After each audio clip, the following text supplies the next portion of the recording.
Hello, hello, hello, beautiful creatures of the internet. I'm Mango. Welcome. Hello. Hi. Yes. Hi. Hello. Okay. So down in my description, you will find links to the other members of the Stream Pervs family. It's all of the people that share this StreamYard. Also, down in the description, you will find the link to the Mango's master list of U.S. resources for all of your LGBTQIA plus resource needs, as well as domestic violence, child abuse, things of that nature. All of it down there. You will also find my link tree in case you want to support the channel, stuff like that. Yeah, and the Google Drive that is pinned in the comments is also down there. It is all of the legal documents pertaining to the lawsuits that have been filed against Alex Murdaugh, all of the motions that have been filed throughout the entire, like, pre-trial stuff, all of the discovery and everything like that. And you will also find information pertaining to the shooting and the boat crash, including the medical records of Alex Murdaugh's from the Savannah Hospital. Yeah, it's a whole thing. Hello, hello. Lovely to see you. Welcome. Okay, so last night we started this. We made it pretty far in. We're making okay-ish time. I'm always in the chat. If you do not like it when people are always in the chat, then perhaps my channel isn't for you for this thing, because, like, I'm all over the place. But, things that we learned yesterday. We have learned that the housekeeper did not get the Capri Sun. She was unsuccessful in obtaining the Capri Sun. We learned that Mark Tinsley just gives no fucks. And we know that the defense is bad at their jobs. Important things that we learned, though, is the fact that she very likely did have to clean up mess of clothes from the actual murder, and she didn't know it. So that's a thing that happened. Yeah. So, let's continue. Hey, Jay Gamer. I hope you're doing well today. So, let's continue on with Murdaugh Murder Theater at night. Round 2. No objection. Sorry, Your Honor, we sort of just talked surprise. Hey, John Coyote. With that, that's 455, 457 without objection. Reserving our previously made objections, I apologize.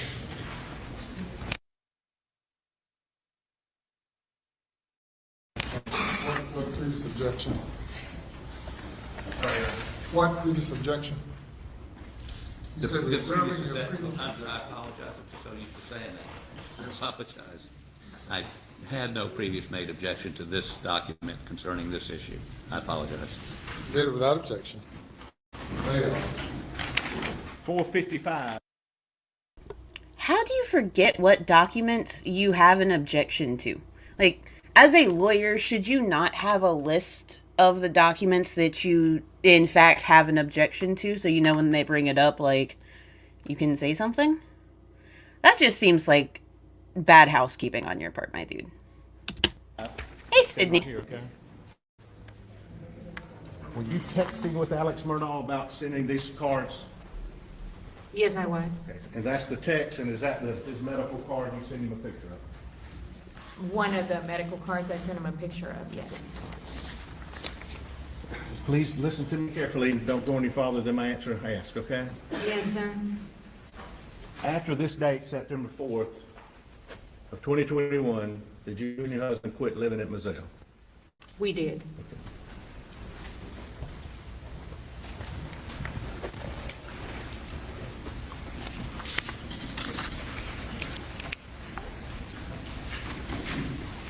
A couple other questions, and I know everybody will be glad I'm sitting down. In addition to cleaning the house, did you ever look at Maggie's Mercedes to try to clean it afterwards? I did. What, if anything, did you find? As I was cleaning the vehicle, removing her,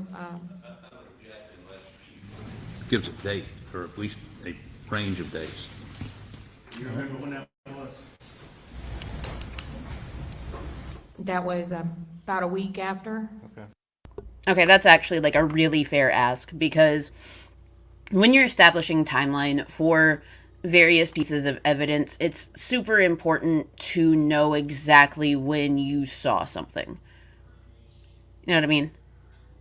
Like, it's so that's a fair ask. She definitely doesn't need to sound annoyed when saying when the date was, because it's relevant. It's all relevant. The Capri Sun, not so much. I really want Capri Suns again. After the murders, do you remember when you cleaned her car? I cleaned the car when they asked me to pick it up from the the impound sheriff's department. And who asked you to pick it up? Randy and his wife had dropped off Paul's truck, and they were getting ready to leave to go out of town, so he asked if my husband and I could go pick up the Mercedes from the impound and bring it back to the house. And did you clean it after that? I did. And what did you find, if anything? But she still had paint for the Edisto house, that she was trying to touch up some areas at the house, and she had some pillows that she was gonna return.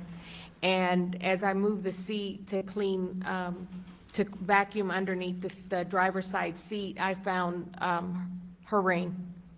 Or what? Her ring. Ooh, she found the wedding ring. At least I'm assuming it's the wedding ring. Her wedding band. Yeah, I was right. Now, I shouldn't be excited about this, I'm Based sorry. on your time with her and experience, like being at Moselle by herself, No. and leading up to the murders, was she anxious about anything? She had a conversation with me. She had a conversation with me a few months prior.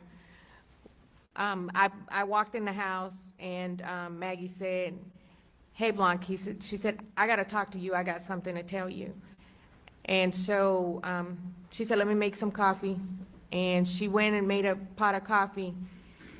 She made me a cup, she made herself a cup, and we went. She said, "Let's go talk." And we went into the hunting room, and she closed the door, because Alec was sleeping in the bedroom, which is on the other side of the house, but she closed the door. When Maggie closed the door, Your side. No response? Judge, was she anxious about money issues? I don't think that that's a fair objection. This should be allowed.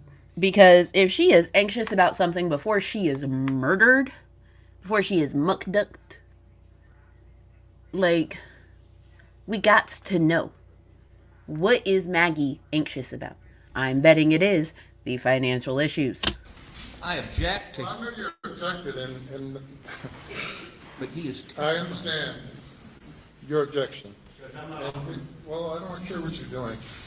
There's an objection to the previous question. The objection is sustained. While entertaining the objection, you cannot pose another question. The objection is sustained. I apologize. Yeah, that's on you for continuing to fucking talk. God damn it.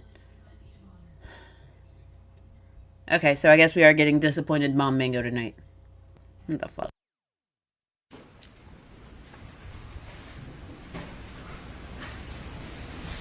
Legislature.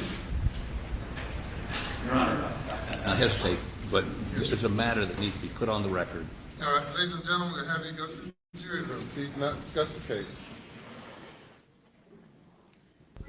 Okay, jury is exiting, and now they're about to argue as to whether or not she should say anything. Like, they should... Why? Why are y'all like this? Southern law is like the weirdest law, you guys. I swear.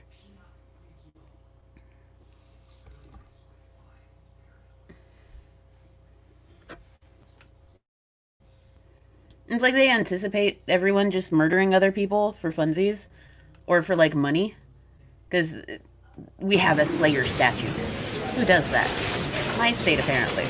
For situations like this. That's no response. Yes, Ridiculous. sir. Everyone will be seated.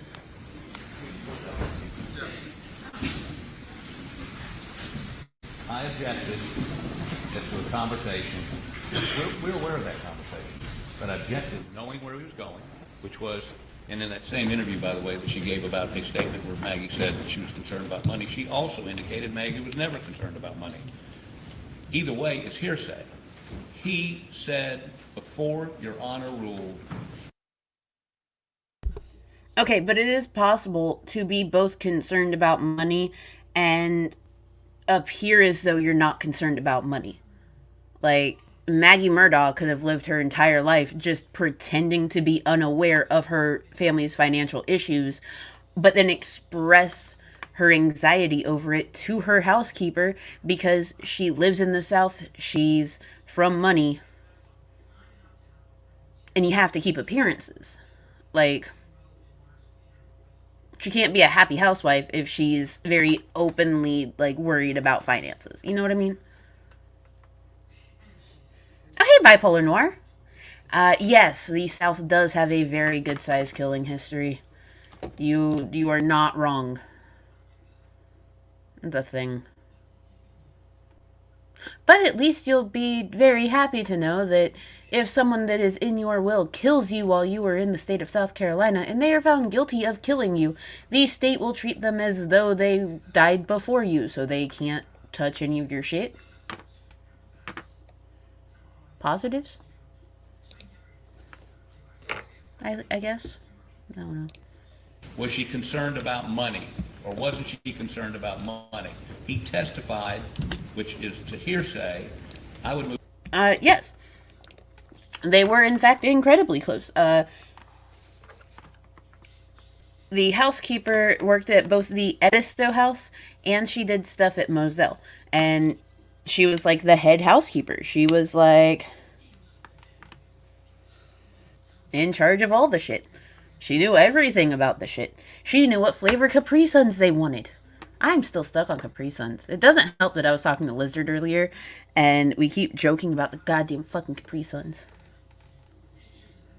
But he's my bestie. Love him. Anyway. It is beautifully petty. The South is full of the pettiest of shit. Why are we like this? Question for another day. Move for mistrial. I think it's unduly prejudicial based on the last 3 weeks we've heard of financial misconduct on part of the defendant. I would move for mistrial. I would move that. You would move for a mistrial on the fact that the other lawyer, while waiting for the judge to answer as to whether or not the objection was sustained, asked the second question? You would call for a mistrial over that. Sir, I understand that your defense has nothing. So much so to the point that you think that that tactic is going to work. But you can't walk all over this judge. This judge has seen the shit. This judge has lived through the shit. My guy. That's not how that works. Hello, Miss Parker. I am so glad that you made it. Why does this dude want to, it's not a mistrial just because he asked the second question. Jesus Christ. It's not a mistrial because I don't think, even if you give this jury an instruction, you can't unring the bell. You can't correct that. And now I've had to draw attention to it, even more so by objecting to it. He knew that was wrong. Thank you, Your Honor. All right. Mr. Meadors. Your Honor, and for the record, I apologize for that question. I don't have, and I can't help it. Yes, sir. Judge, under 803, and what I should have brought to the court's attention first, 803.3, we think this would be admissible hearsay exception, then existing mental, emotional, or physical condition. The statement of the declarant's then existing state of mind, emotion, sensation, or physical condition. We think it fits under that rule, how she was, and that's all I was going to listen. That's it. I want to go, and hearsay was coming out a little bit there. A lot of hearsays come out in this trial. There wasn't objected, it just was rolling. I wasn't trying to plan that part ahead. But I do think respectfully it comes under we'd like you to consider under 8033, Judge. And that's what I should have said before I asked the question. Again, for the record, say I'm sorry. 8033, the following are not excluded by the hearsay rule, even though the declarant is available as a witness. A statement of the declarant's then existing state of mind, emotion, sensation, or physical condition, such as intent, plan, motive, design, mental feelings, pain, and bodily health, but not including a statement of memory or belief to prove the fact remembered or believed, unless it relates to the execution, revocation, identification, or terms of declarant's will. All right, Mr. Harpootlian? Obviously, Your Honor, I don't think that's covered by 803. Why not? Well, because it's the declarant's, and maybe we need to ask her exactly what she said before you rule on that. The only testimony we've heard on that point is his. We heard a question. Then Hey, Red Shot. Then another question while the court was listening to your objection. Yes, sir. So we'll have a proffer of this testimony and see where it's going. Was Maggie Murdaugh anxious of anything in the days leading up to the murder that she expressed to you? Yes, sir. Please tell the judge what it was. She was worried because a lawsuit had been presented stating that they wanted $30 million. Maggie was crying. Maggie said, we don't have that kind of money, Blanc. And that's what she used to call me. She said, we don't have that. She said, if I could give them everything that I got and make this go away, she said, I would do it in a heartbeat. She said, I'll start over. We'll start over. She said, I just want it gone. We're listening to a Now, see, the problem with that there, though, is the fact that it's extraordinarily likely that the $30 million in question that you are being sued for was because your husband is a piece of shit and was stealing millions of dollars from clients. Either that or it's from the boat crash in which no amount of money is going to, change anything, but at least they'll be set for a while, and that might ease the pain of losing their fucking child. It's just a thought. proffer. Go ahead. Musings from a non-lawyer. Would that be instead of that long, would that be like money issues that she was worried about? I don't think they would be expecting a lump sum bipolar noir. See, generally with lawsuits like that, what they do is they will allow for a payment plan to be set up. That also helps in terms of taxes, because in a settlement like that, you still have to pay taxes on the money. And if you set up a payment plan rather than a lump sum, then taxes are generally already taken out of the payment that comes to you, and you will receive a fancy tax form. Yeah. The money issues dealing with the lawsuit. And Your Honor, that's all I was going to offer. I asked for the money issues. I wasn't looking to even go in detail on what she said there, that long colloquy. Yes, sir. I don't quite understand how this fits into, first, the what you allowed in under 403, 404B. Look, if they had called 877 cash now, then we all know that it would have been done and over. J.G. Wentworth has the moves. The moves. Hey, Alibis. Friendly reminder, please do not call J.G. Wentworth at 877 cash now. They seriously rob you blind of fucking lawyer fees. For real. And raise Jessica. Right. Hey, Reaper. It's her perception that the lawsuit, for $30 million, is putting financial stress on her. There's not any. She's not relating that Alex has any stress on him. He's the one on trial. Her perception that the $30 million was concerning her. I mean, she's not accused that is Maggie Murdaugh is not the defendant here. There's no connecting it to the defendant. There's no connecting the lawsuit that Maggie Murdaugh was super worried about to the defendant. No one's suing Maggie Murdaugh herself for $30 million. They would be suing because of Alex or because of Paul, which both would be connected to the defendant as he was the head of household. He is the big bad lawyer man in the house with the family history of all these lawyers. Oh my God. Jesus fucking Christ. Oh, hey, Blaine. Lovely to see you again. Alex Murdaugh is on trial for the murder of his wife and his son, Paul. There's a lot of moving pieces to this, including wrongful death lawsuits, personal injury lawsuits pertaining to a 2019 boat crash caused by Paul because he had bought alcohol with his brother's ID. It's a whole thing. And then you also have the millions of dollars that he stole from his clients because he did personal injury lawsuits, wrongful death lawsuits, things like that. And he had been stealing from them about a decade's worth of money. In the tens of millions, possibly hundreds of millions, we're not sure. He also was a drug dealer for a while, hired someone to kill him. Like, it's a whole mess of stuff that is all relevant to the fact that he killed his wife and, allegedly killed his wife and his son. Allegedly, because, well, he's allowed a fair trial, blah, blah, blah. But the evidence is just, like, really stacked against him. You know what I mean? Yes. His family founded the 14th Judicial Circuit of the state of South Carolina, which he is currently being tried in. They had to remove the picture of his great-great-granddaddy off the wall of the courthouse.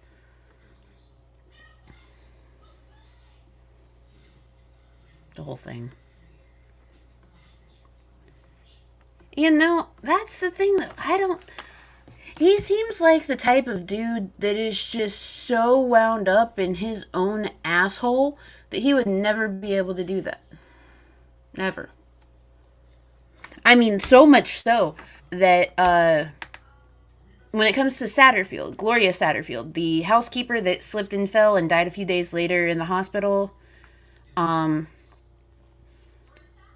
his former partners, his former lawyer's office, they paid the Satterfields. They paid her children. They made sure that they got back the $4.3 million that Alex stole from them. But the thing is, that was them. It wasn't Alex personally. So Alex Murdaugh was just like, oh, hey, so this lawsuit against me from the Satterfields should totally be dismissed because he already got money. That does not change the fact that you stole their money. That you used your best friend at the time to rob them blind. That does not change that. You're a piece of shit, my dude. Let's be real. But, yeah, I digress. Back to Murdaugh Murder Theater. I don't understand what, I mean, not only is it hearsay, it's not relevant to the issues being litigated here. Fantastic question. Did she actually slip and fall, or was it a slip and fall wink wink? Okay, so, from what we understand, what we know, is that she did in fact slip and fall on the property. She'd broken a few things, damaged a few things, went to the hospital for a few days, passed away in the hospital. On the initial coroner's report, it was listed as a slip and fall. She had injuries that would line up with having been a slip and fall on like a set of stairs, something like that. So it was listed as a slip and fall. The finalized report, the one that went back to everyone in like the wrongful death lawsuit and stuff like that, said that she died of natural causes. That was not natural causes. And it's actually gotten to the point that last year they did get permission and an order to exhume her body, so they are investigating that. Like, they are fully investigating that shit. which is great because maybe then her family can get some actual closure and not just money. You know what I mean? That's, you got to know.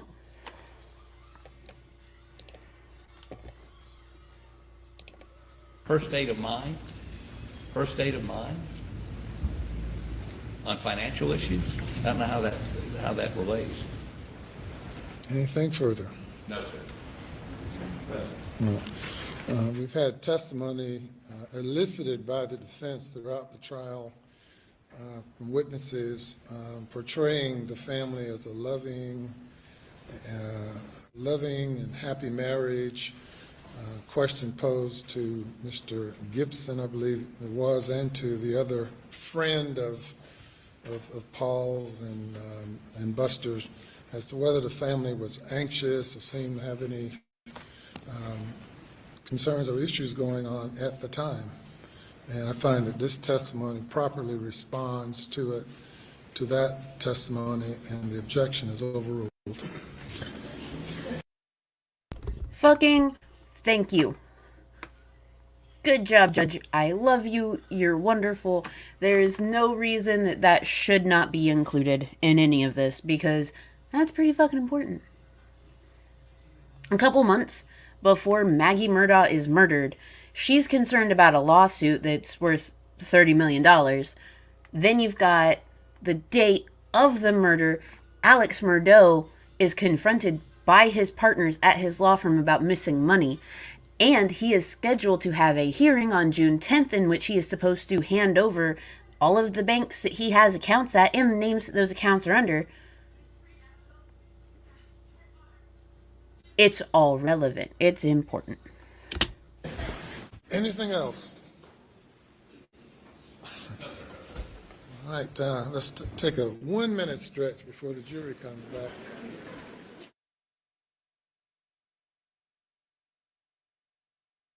Also, I like the stretch breaks. I'm the type of person that I'm going to have to, like, get my wiggles out. And this helps. Like, if I were sitting in that courtroom, I'd be very happy. Because I'd get wiggle breaks. I think that might be the autism. I'm unsure. But anyway. Moving forward. I think all courtrooms should have wiggle breaks. It seems like the type of place where a wiggle break is, like, super important. Like, imagine having to sit in your own chair completely still for 8 hours straight. That would frustrate the shit out of me. I don't know. At least in school, you could go, like, to different classrooms and stuff, you know, like, for art, gym, recess.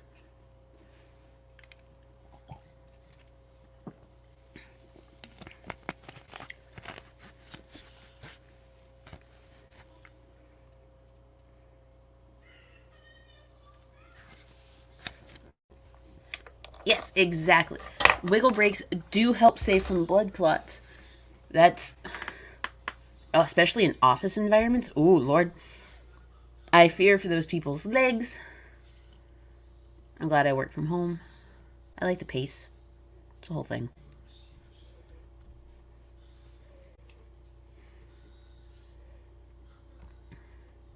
Oh, also, while we're finishing up the wiggle break, do not forget that on February the 15th, 15th? Is that Wednesday? Wednesday's the 15th, right? Let me double check.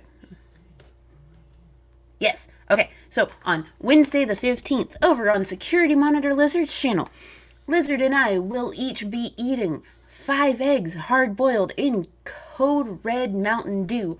Thanks, Cobes, for giving us bad ideas. We got over $900 to Indigenous persons charities, so that's what we're doing. We are eating the eggs. We did not put a cap on the eggs. We were really fucking dumb about the eggs. But we're going to eat the eggs, and they're going to be terrible. Last time it was just regular Mountain Dew, and that aftertaste, it lives with you. Because, like, the way Cobes does it, you have to smack it with a spoon and crack the shell, and then fill it back up with more Mountain Dew and boil it back down. It's like a whole process. And all of that sugar and syrup just, like, lives in the very bottom of the egg in this, like, syrup sugar pouch. It's fucking disgusting. 0 out of 10. Now I'm about to eat 5 of them. They're like cherry citrus. Gross. Anyway, so that's what we're doing next Wednesday. Be sure to come check that out. It's going to be disgusting. Also, next weekend, I will not be here. I am supposed to be out of town. I have had that trip planned since the beginning of December, so long in the making. Yeah. Like, I don't know what it is about those egg whites and soaking up all of that fucking syrup and sugar, but it's fucking gross. It's wild. I don't know why it all manifests at the bottom. I think it's because, like, it's the biggest part of the egg. It all just, like, naturally flows down there.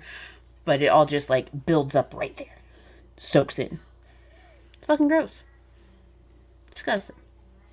But I digress. Murder theater. It helps if my button works. I'll get the hang of this one day. Probably not. But we're trying. We're trying.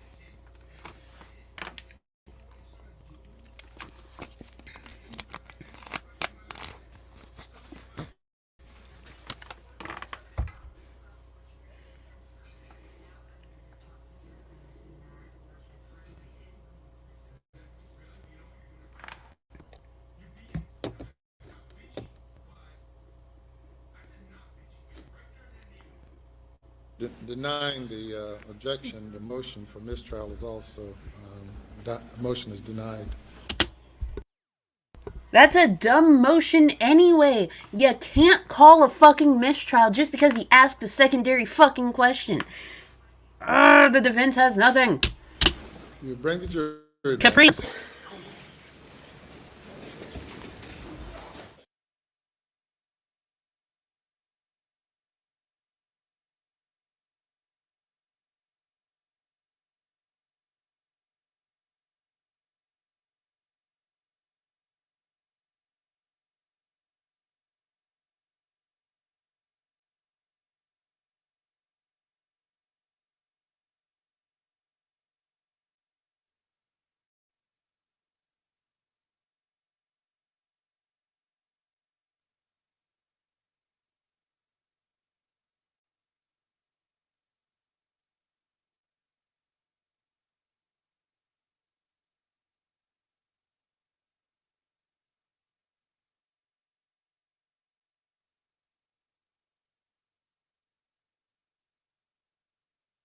If everyone would be so kind as to get settled in, so that we can resume court. We can actually hear things. That would be fantastic. There goes. All right, thank you. The last objection is overruled, and you may proceed. Ms. Simpson, in the days leading up to the murders of Paul and Maggie Murdaugh, based on your time with her, was Maggie Murdaugh anxious about anything? She was concerned about the amount of money that they were requesting on that lawsuit. 30 million is what she told me.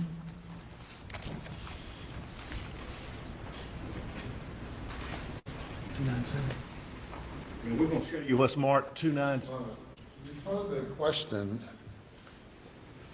there's an objection. The court overruled the objection. And do you want the witness to answer the question that you posed? Yes, sir. She had, Well, you posed a separate question. yes, sir. And I thought she had answered. You said she was worried about 30 million. Can you explain that more? That wasn't your question, that there was an objection to. Do you withdraw the question that you posed prior to the court's ruling on the objection? It kind of sounded like he asked the same question in different words. But, I mean, I guess if we're going for specifics here, then it would be best to just re-ask the entire question verbatim. He may want to find out what that verbatim was. No, sir. Or you No. forgot the question? To the world, yes, sir. I'm sorry. All right, proceed. She was, what was she anxious about? Oh yeah, I feel super bad about it too, because can you imagine what it's like to just sit there twiddling your thumbs, waiting for lawyers to get done arguing about the shit that you need to say in court and what like they're allowed to ask you and not ask you. Like, I'd be anxious as shit. I already have a problem sitting still. I would not be still that whole time. I'd probably get in trouble. They'd think I was on drugs. Not on drugs, by the way. Just the ones prescribed to me. She said she knew the amount of money that they were asking, but she felt that Alec was not being truthful to her with regard to what exactly was going on with that lawsuit. She said, he doesn't tell me everything.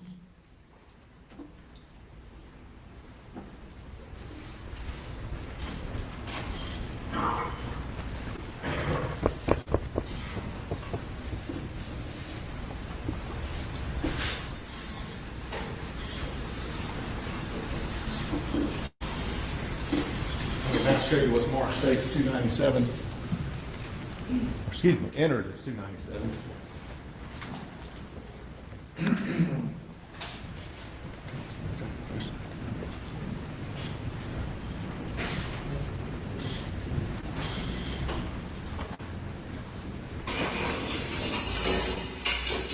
Get back.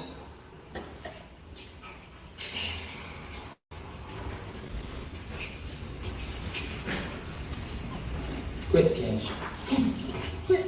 It's okay. Come here. Come here. Shit. Get back. Hey, he got burners now. Bubba. Hey, Bubba. It's a guinea.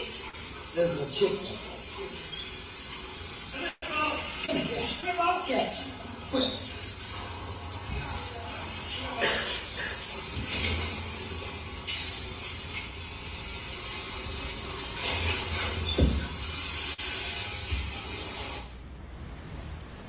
Ms. Blanca, had you seen that before? Yes, sir. And I think maybe in prior statements or something that, had you said, do you recognize voices on there? Yes, sir. Who do you recognize? It's Paul, Maggie, Alec. And if previously, have you said in a memo or a memorandum in interview that you thought you may have heard another voice? Yes, sir, I did. At a Well, distance. hey, AC, welcome back. Glad But having that, listened to it again. I am here have you listened to- to it this week? I mean, it's not a, I don't know, on TV, something to listen to? anything? I have, there's only 3 voices, Alec, Maggie, and Paul. So after hearing it several times, is that your conclusion? Yes, sir.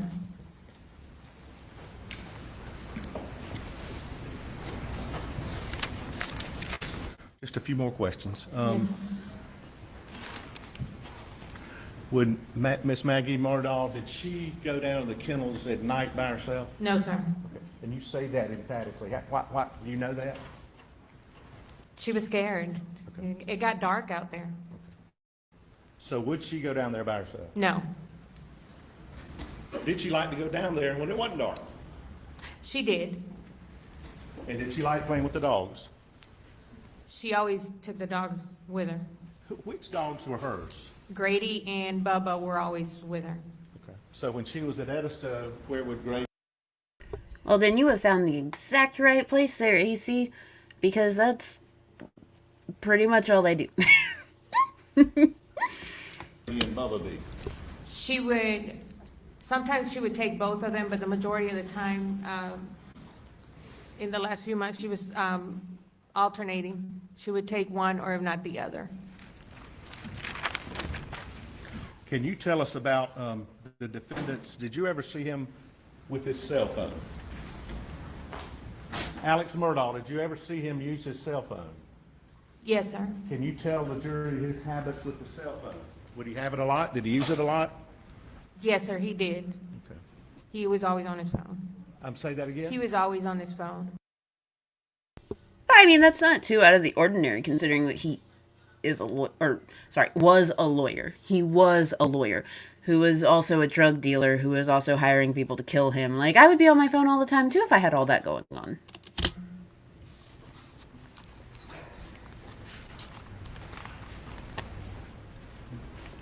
But Paul, were you familiar with his habits as regarding cell phones?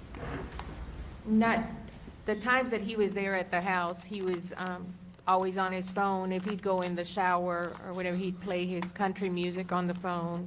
Gross. But that's the extent that I know from what I observed being there in the house. And when you were on June 8th, and you've talked about it, and I'm not By the way, it's not that I dislike country music as a whole. I, in fact, enjoy a lot of country music. It's just that country music is not good shower music. At least in my opinion. I think metal is better shower music. Country music is good for, like, vibing. Personal opinion. I'm not trying to rehash that, but on June 8th of 2021, when you went to clean up the house, is that pretty much what you saw in the bathroom, the pants and the damp towel? Yeah, so there was a rug right as you step out of the shower, and there was like a slight puddle of water, a towel, a white towel, and then a pair of khaki pants. Well, you know, if you fall asleep, it's perfectly okay there, Reaper. Everyone needs to get good rest. Beg court's indulgence, just a few seconds, Judge.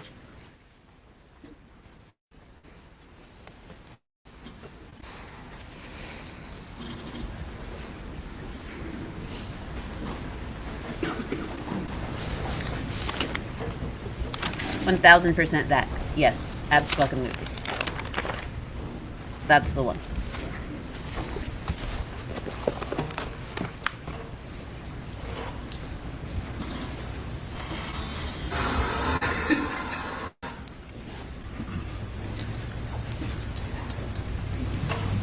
If I did this, I'm sorry, Judge.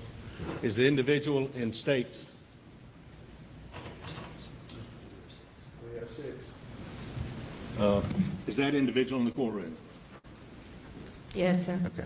And would you please, is it Alex Murdaugh sitting between Mr. Harpoon Sitting and right Mr. there. Yes, sir. And the record is reflecting. Thank you, Judge. Have you ever seen that shirt again? No, sir, not to my knowledge. Have you ever seen these shoes again that he's wearing here? No, sir.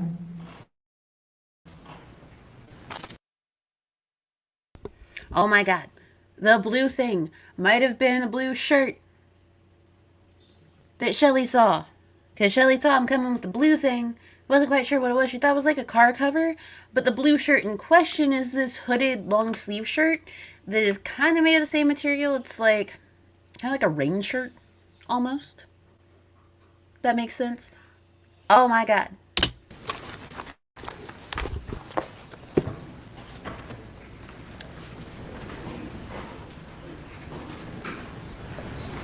And the Sperry cloth, you said the Sperry shoes, have you ever seen those again?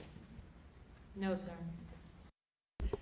He wore those over to the other property. Yeah, kind of like a windbreaker, except not a windbreaker. It's just like, it's meant to be worn as a shirt rather than just like an overshirt. It's a whole thing. But yeah. Yeah. Because it's not a jacket, but it's also like not quite a hoodie. It's like a hooded long sleeve shirt made of the same material. It's odd. It's this weird hybrid thing. But anyway, yeah. So the Sperry's, he also wore over to his mom's house the day of the murder. Because from what we know of the timeline, the murder would have happened first. Then he would have gone to his mother's house where he saw the housekeeper Shelly, or his mom's caretaker Shelly. And when he talked to Shelly, he was only there about 15-20 minutes. Shelly said that. And then he went back to Moselle, in which, you know, he found the bodies. The cop showed up, this, that, and the other. And then when he was back at the house a few days later, he brought in the blue thing, which was in his arms, likely had the clothes from the night of the murder, like, tucked in there, the Sperry's, all that he left at his mom's house. And he told Shelly, I was here for 30-40 minutes. Not 15-20, 30-40. You know, that whole thing? Yeah. Yeah. Putting pieces together. That's all, thank you. I'm patient. Your Honor.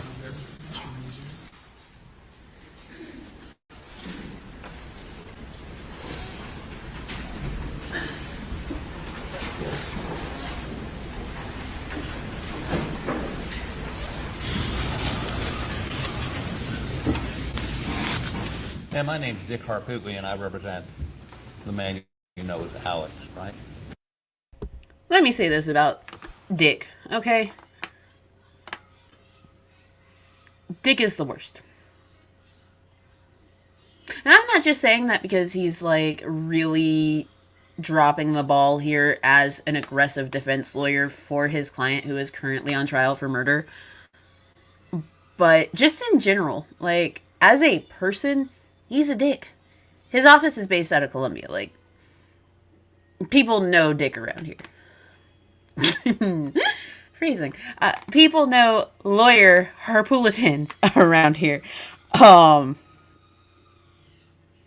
Yep. Anyway, I said that. You want to know how he was going to get okay, so he had the appearance of having a whole bunch of money. His family is very prominent in the area. If his wife and son were murdered, and the first thing that he told the cops was it was likely because of the boat crash. The boat crash people did it. We've been getting threats. It's the boat crash. That's literally the first thing that this man word vomited to the cops when they showed up at Moselle. Had they followed through on just boat crash stuff for a while, and kept with boat crash stuff for a while, and had that sympathy remain there for him, and had his law firm not kept looking into shit,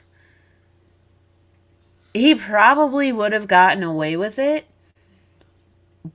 But he done fucked up, because he did end up in September. It was September 3rd that he resigned from his law firm. September 4th, he hired Curtis Smith to shoot him in the head on the side of the road. Obviously didn't work. September 6th, he is released from the hospital, checks himself into rehab, and says, I am resigning from my post at my law firm. And then the law firm was like, bro, he already resigned. He did that the day before he was shot. And then while he was in rehab, all of the indictments started coming in and the arrest warrants for his financial crimes and stealing money. And so he got out of rehab, came up, did his first court appearance, stuff like that, went back to rehab to finish out his stay. And upon getting out of rehab, having to go on trial, against Curtis Smith, having to do all of that stuff with him, he decided to have his lawyer say that because of one failed polygraph test, it was Curtis. It had to have been Curtis. Curtis did it. It was Curtis. No, dude, it was you. It was you. And it was after the Curtis allegations, actually, that he did end up getting the indictments and being charged for the murders. The whole thing.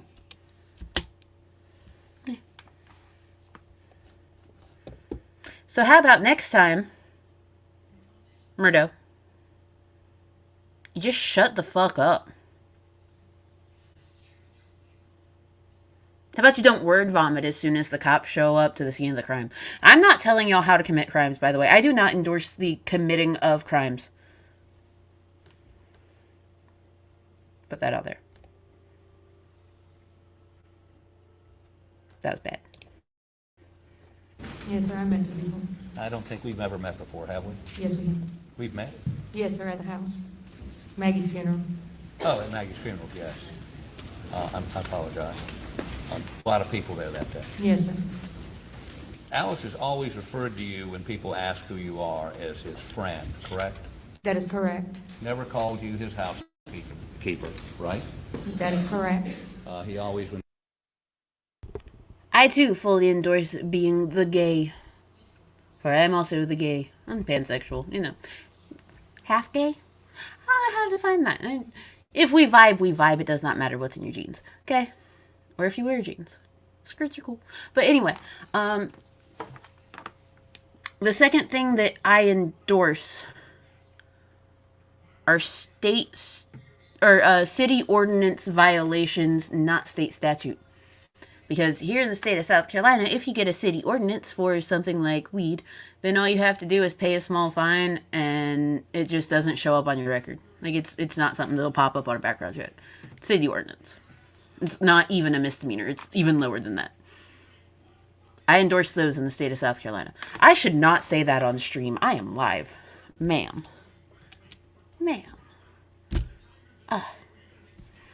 But also, fuck you, Dick, for trying to pull the whole friend card between her and Mr. Murdaugh. That is not cool. That is not okay. He murdered her friend and her employer. Allegedly. But probably. All the evidence says yes. Get it together, dude. When he introduced Quit with the you sympathy card. as his friend. That is correct. Now, you've also, I think, in multiple interviews with Sweat and other folks described, I think the words were, Maggie was his all. Isn't that what you told Sweat? Yes, sir. What does that mean, Maggie was his all? He adored her. He loved her. He adored her. Worshipped her. I mean, just treated her as somebody he adored. You can be someone's all without the whole worship thing. Like, let's not pull that into this. I understand that we're in the South and there's this whole thing about, worshiping your spouse, this, that, and the other. But it usually only goes one way, in which the woman's supposed to worship the dude, because we're ass backwards here. So don't try and say that Alex worshipped his wife, because if Alex had truly worshipped his wife, he would not have signed over the Moselle property to her in December 2016 for $5 in love and affection to hide the property from his potential lawsuits that were coming. Things he knew was going to happen. Things that he was already well aware of because they were already in the works. If he really worshipped that woman, he would not have put her in that situation. He cared about himself. He cared about his appearances. He cared about his money. He cared about his drug habit. He cared about making sure that he could get drugs into Colleton County so that he could have them sold so that he could support his own drug habit. That's what Alex Murdaugh cared about. Sure, yes, you can still absolutely love someone while doing all of that. You do not worship that person if you put that person in that situation because of your own goddamn stupidity. End rant. Correct. Exactly, yes, sir. Now, I think they also asked you if you ever saw them have any arguments. And No, I did not ask that. Objection. You restate the question, please. Sweat asked you if you'd ever seen them have any arguments. I don't quite understand the basic objection, Your Honor. You restated the question. You may respond. What was the question again, sir? Did you ever see them have any arguments? I never saw them have arguments. It was just minor disagreement because of the remodeling. And I think you cite specifically, when you said they had arguments, it was about the paint colors, for instance. One of them was Maggie was set on getting a certain white, and Alec was saying, just get whatever white, basically. He didn't care. She wanted a specific white, and he just didn't care. But you never saw them have any violent arguments or argue about money or argue. Just because they don't have any violent arguments or anything in the lead up to the murder does not mean that he didn't murder them, allegedly. It does not mean that he wouldn't try to find a way to salvage his life by committing murder.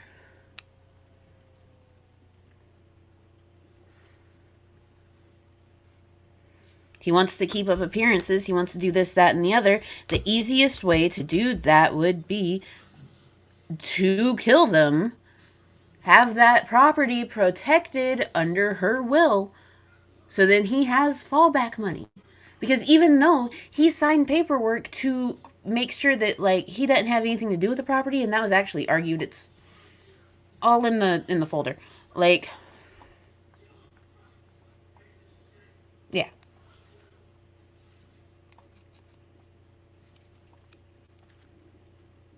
That's not necessarily true there, Blaine. There are plenty of spouses that'll have big fights in front of people, especially their housekeepers. Because their housekeepers know their lives. She was the head housekeeper. So she saw things about them in their private life that no one else saw. So if there was someone that would be witness or overhear a big fight, it would be her.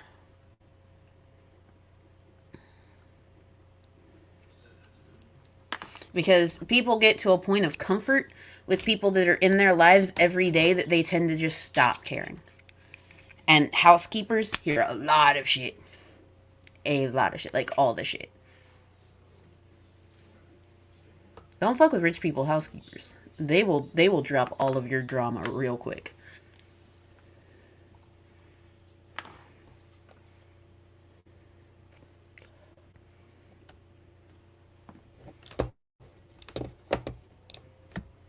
Yeah, and I already went over that. Don't worry, I already covered that. Just because they did not have any sort of drag out fights does not mean that he didn't murder them. Is exactly what I said, actually. Almost verbatim. Yeah, the whole thing.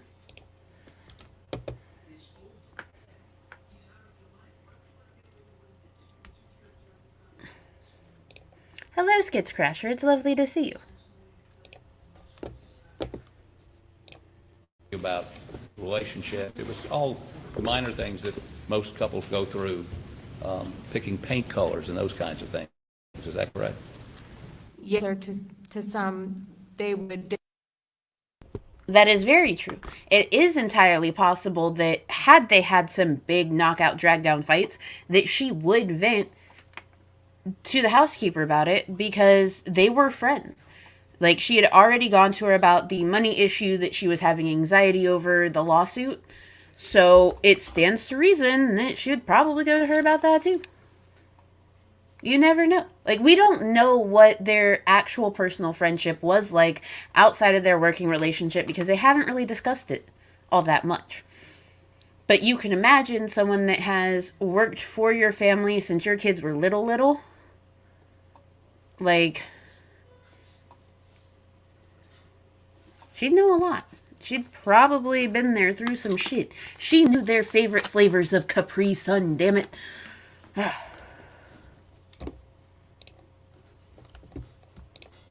Disagree on, it wasn't that they disagreed. The only thing that I remember Maggie saying was that she just wanted him to sit still and listen to her for at least 10 minutes at a time because he was always on the go. Hey, look at that. Venting frustrations. How about that?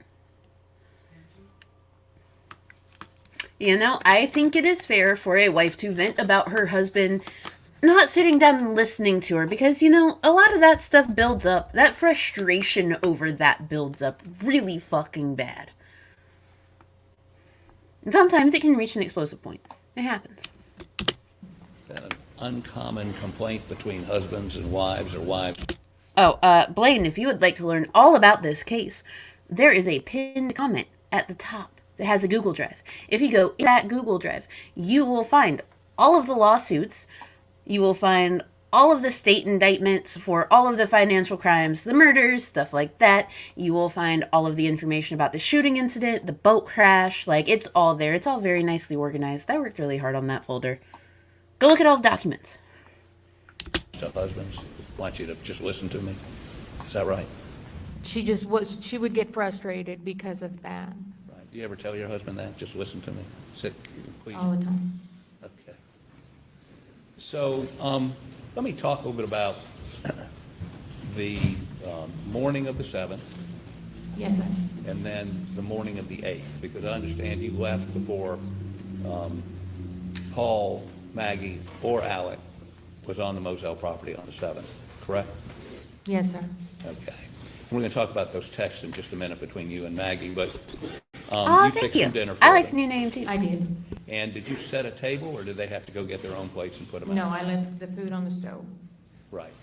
And normally, the next day, the pots would still be on the stove, right? Yes, sir. Would they clean up their plates or leave those in the sink, or how would that go? Sometimes the plates would be in the living room. There was no plates in the living room. They were in the sink. Okay, but when you got there on the morning of the 8th? they The were- plates were in the sink. They were not in the living room. Okay, now, are you aware of how many people were in there, how many friends, law partners, his sister, who was in the Moselle house on the night of the 7th? No, sir. Okay, if I told you there were 12 to 15 of them, would that surprise you? I mean, Maggie and Paul had just been killed. Was he very close with his law partners? Well, considering that two of his law partners were his brothers, I would assume personally that he's pretty close with the people from his law firm.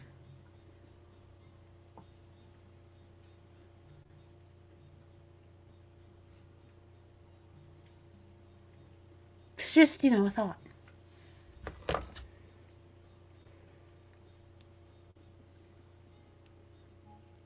Hi, Tito. Sorry, I had to double check and make sure it was you. But yeah, hi, Tito. It's very nice to see you. Welcome to the fuckery that is Murdaugh Murder Theater. Yeah, they did come out of the same veg. There's a couple people at the firm that didn't, but, two of his brothers came out of the same veg. Including Randolph Murdaugh the Fourth, because they're fancy like that. The whole thing. But yes, I would assume that he's close with his law partners. And I think that after the murders, him having 12 to 15 people that he personally knows and that he's really close with, and also is trying to keep from looking into his financial crimes and give him sympathy for the loss of his wife and son, yeah, I'd say that it makes sense that a bunch of people were there. It makes sense. Hey, Lizard. Nice to see you. But yeah. It's just a thing. Yes, sir. Okay, his sister Lynn, do you know Lynn? I met her at Maggie's, when Maggie passed. Okay.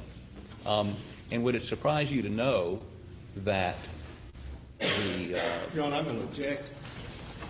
I'm just going to ask her if she knows you. Well, the objection is sustained. You cannot testify.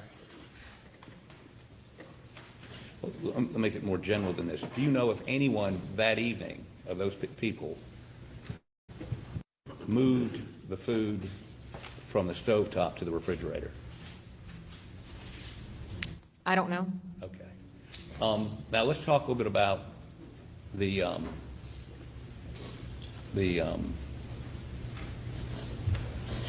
room, the bedroom, and, well, let me ask you this. Let's back off just a little bit.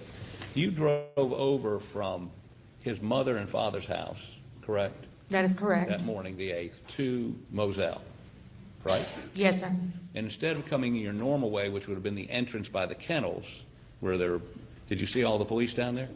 No, sir, I didn't. Okay. You drove up to the main entrance that would go straight up to the house, or if you took a right on that road, you... Now, see, that's the interesting part timeline-wise, okay?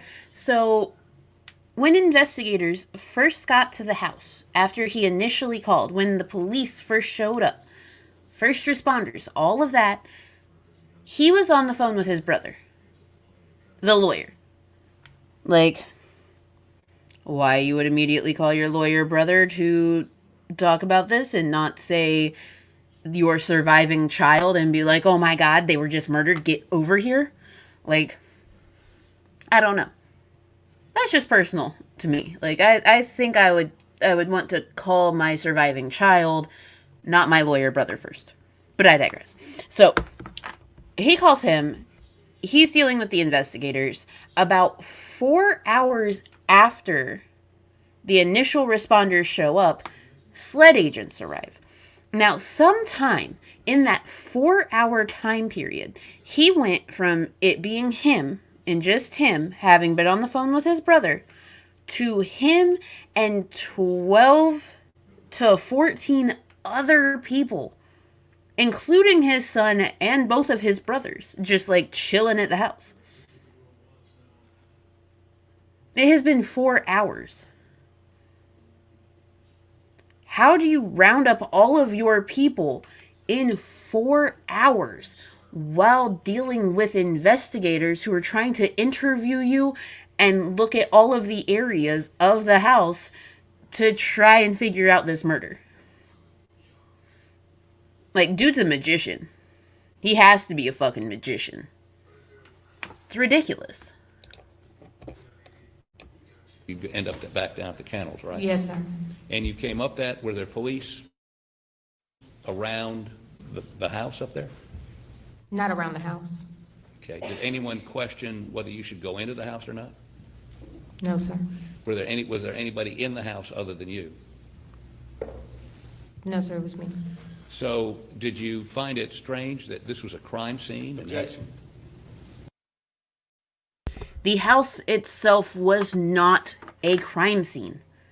She was called to go to Moselle. She was asked to come to Moselle. She herself was invited to the property. If the actual main residence itself were a crime scene, they would not be allowed inside of it. It's not the main residence that was the crime scene. The crime scene was the outside kennels, the shooting shed, the woodworking area, and the wooding around all of that. The main house was not something that was a focus. Mr. Harpooliton, Dick, if you will. Shut the fuck up. My God. Need to hear the question. The question would be, did you find it strange there was no law enforcement present at the house that morning? Let me answer the question. Go ahead. It wasn't strange because there was law enforcement all over on the kennel side. It wasn't strange that they allowed me to go into the house. Well, let me ask you this. Did anybody from SLED show up while you were there that morning? I believe there was an officer. I do not recall the officers. Do you remember somebody coming in to search the house while you were there? There were several agents that came through. Right. But you've been there for a while. Yes, which stands to reason that if Alex Murdaugh is inside of the main house, away from the investigation, they would need investigators to go through the main house to talk to him, to look in the gun room, to look in the hunting room, to look at everything that may be of significance to the crime itself.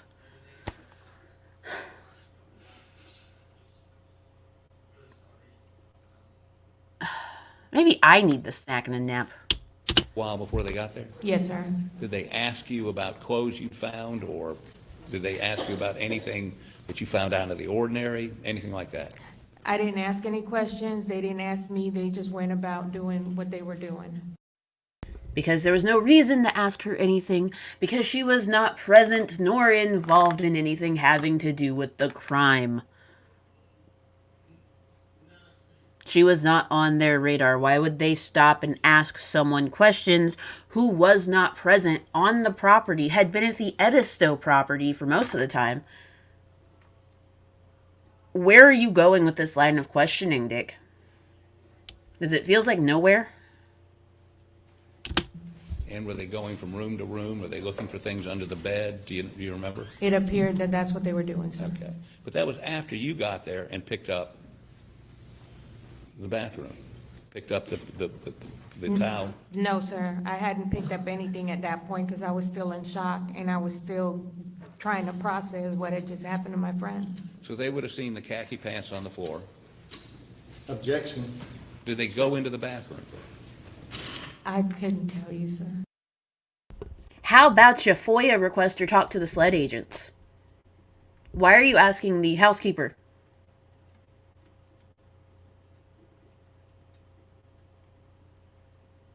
She's not involved in the investigation. She's having to make food, keep the person that she is employed by fed, make sure that the people that are there to support her employer are fed. Again, Dick. The fuck you going with this? Because it feels like nowhere. Oh, hey, young mind.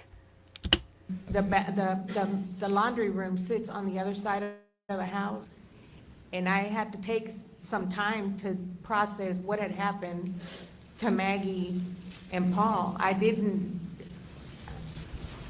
know I saw agents that went upstairs to Paul's room. I saw them walking through the house, sir, but I don't know what they took, what they didn't took. All I can tell you is what I saw when I got there. Okay. While they're there or after they left, is that when you went into the bathroom and saw the khaki pants, somebody taking a shower, there was a towel on the floor, khaki pants on the floor? Was that before or after they left? Yeah, after. Okay. So all those items would have been there for those folks to see, as far as you know. Yes, sir. Now, let me ask you a couple of things and about what you saw. They keep showing you this picture by the tree of Alex, and he appears to have on a khaki pair of pants in that picture, correct? Yes, sir. And, I mean, I'm sure he had a number of different pairs of khaki pants, but were those khaki pants similar to the ones he has on in the picture? Could they be the same ones? They could be, but he had several. Right. And in terms of somebody had taken a shower, it looked like there was water on the floor. Yes, sir. Now, did Alex take a number of showers every day? Was he a prolific shower taker? Not that I'm aware. He would get up in the morning, take a shower, and go to work. But did he take showers other times during the day? I wasn't there in the evening hours, so I don't know. Okay. So, but it wasn't unusual for when you got there to find a towel on the floor and water on the floor from him having taken a That shower? wasn't unusual, no. And I think that when you were asked about No offense to Dick over there, but I don't really find Alex's showering habits to be relevant to this. Because after something traumatic happens, like, sometimes you just need to take a shower. You need to wash all the bad juju off. Who cares that he took a shower? Who cares that he owns multiple pairs of khaki cargo shorts? Isn't that like the southern white dad uniform is khaki cargo shorts? I'm at a loss. I really am. a shirt, and we can pull this if you want to go back to, whether there was a shirt there also, you said you couldn't remember. Is that correct? With regard to, Whether there was a shirt with the khakis on the floor. You said, I couldn't remember. I can't remember whether it was a shirt with a khaki pants. All I remember is a white damp towel sitting there. Okay, and the khaki pants. Yes, sir. But you don't remember whether, and I think you told the grand jury, I don't remember whether it was a shirt or wasn't a shirt, correct? That is correct. And that's today. You can't tell this jury there wasn't a shirt on the floor. You don't remember, correct? What was your question? You can't tell this jury. Quit trying to confuse the witness. Look here, you were asking her about information that is damn near 2 years old now, and she not only had to deal with the stress and the struggle of all of the things regarding this, but she also has to deal with people like you that hound her and harangue her over her employer and all of the shit going on in his life. Stop it. Yeah, exactly. Khaki cargo shorts, Ralph Lauren polo, Sperry's. Typical white southern dad.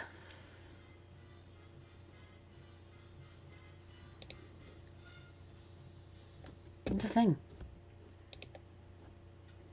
Yeah, it does measurably help. I do find that taking a shower when I have experienced something terrible really does help. At least it like centers me a bit so that I can like keep moving on with my shit. Yeah. Oh my god, the camo Oakleys. I swear, the South is the only people buying them.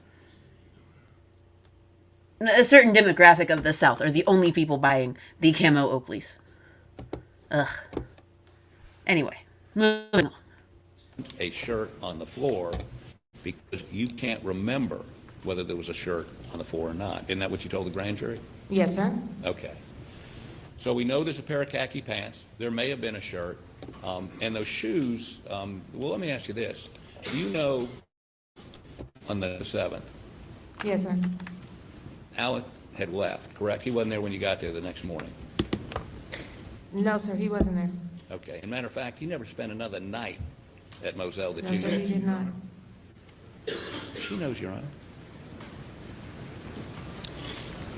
You can answer if you know whether or not he's ever spent another night there. After the murders, did he ever spend another night at Moselle, to your knowledge? He did not. So when he left that night, on the night of the 7th, and went to his mother and father's house, you don't know what clothes he took with him, what shoes he was wearing? You have no idea, correct? That is correct. And were you aware that SWED had confiscated the clothes that he had on? At that moment, I didn't. Okay. Well, you are now.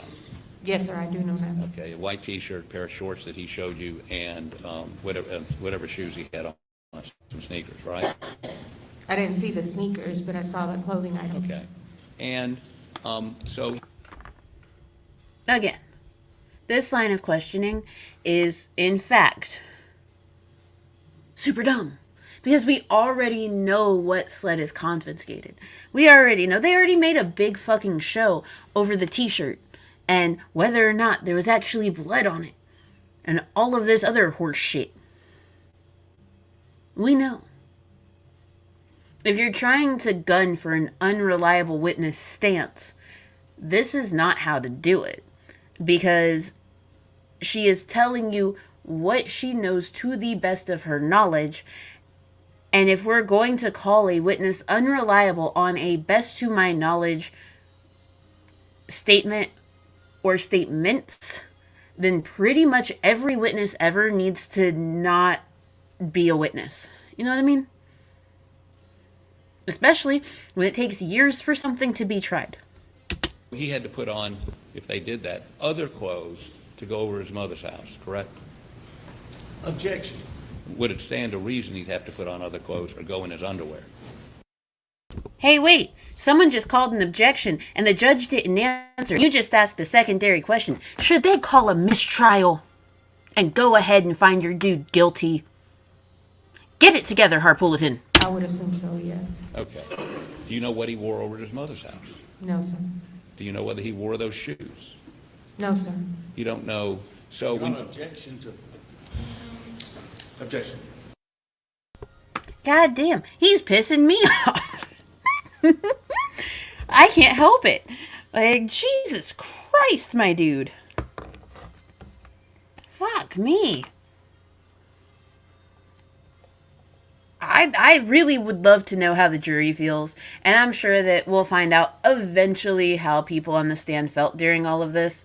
I'm betting, because, okay, so when you're in a jury on a trial, more often than not, as soon as the trial is over, you can openly be like, oh yeah, I was on that jury. Hi, hello, this is me. But there are a lot of courts in which they will give you like a time frame that you're not allowed to talk about it. Especially if it's like a high profile case. Or they'll warn you, oh hey, if you come forward about being on this jury, because of the way that the jury went, you might get attacked. It might not be the best idea. So, I don't know if we'll hear from any of the jury people after this is over. I really hope we do, though. Because, like, this is huge. And no, that is not the dick I want. We are not going... No. That's just... no. I have other plans. Anyway. Not that dick.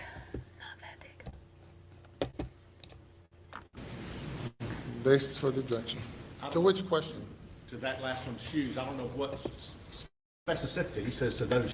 It is all dependent on the case itself and what the agreement for that jury is. Someone that was on Daryl Brooks' case, one of the jury members, actually came out like damn near minutes after the case was completely over. Like, yes, hi, I was on that jury. Cool. But still, like, oh my god. It's all very dependent. It's very case dependent. It's very local law dependent. And you would have to check like jurisdiction to jurisdiction. I will have to check on Colleton County, because I know in Richland County, if it is a civil case that they request a jury trial for, you can come forward immediately, like after it, say, yes, I was on that jury, but that's a civil case. I am unsure if it is the same for criminal cases or federal cases. To be completely honest there.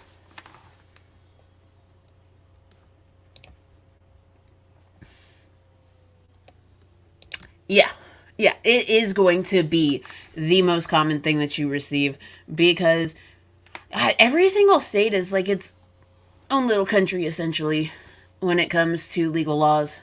The only thing that ever really stays the same is if you were in a federally tried case in a certain state, they go by federal rules of court, federal rules of evidence, federal rules of all of that stuff. So that'll be straight across the board for federal cases. But local cases that are criminal or civil, they will always vary vastly.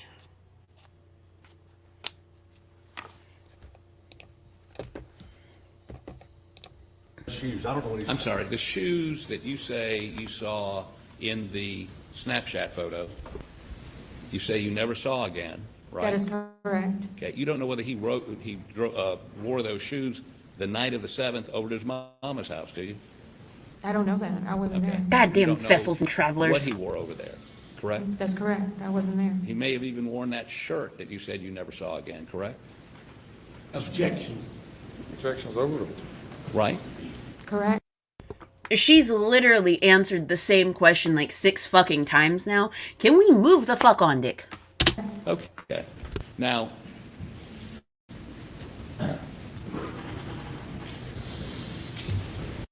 I could not be a lawyer or a juror. I am way too biased. I might cry in court if I were a lawyer. I'd get so frustrated. if somebody alleged that those khaki pants was what Alex was wearing the night of I'm going the... to object. I need to hear the question. Lizard, as of right now, there's still no Capri Suns. We're unsure of all of the flavors of the Capri Suns. We do know that she knows what their favorites are, and like she was supposed to get them, and she did not.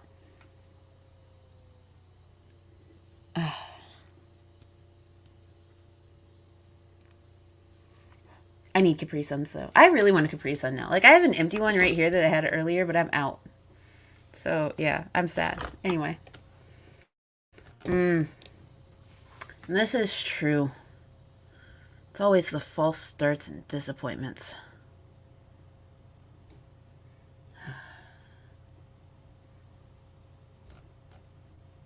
Anyway, I did not just have a traumatic flashback. Anywho.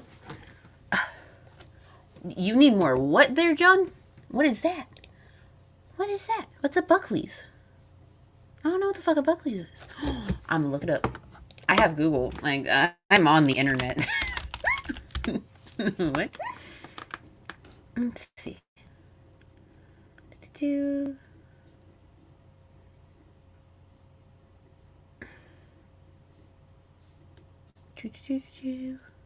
Ah, interesting.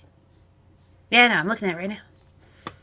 Buckley's is also a bar and restaurant in Milwaukee. Both of those things are good. I like restaurants and bars. To a degree. I get kicked out of bars sometimes. On UFC nights, but that's neither here nor there. It is a Maple Leaf Land medicine. It is indeed. According to the Google machine. And I hope that you feel better soon.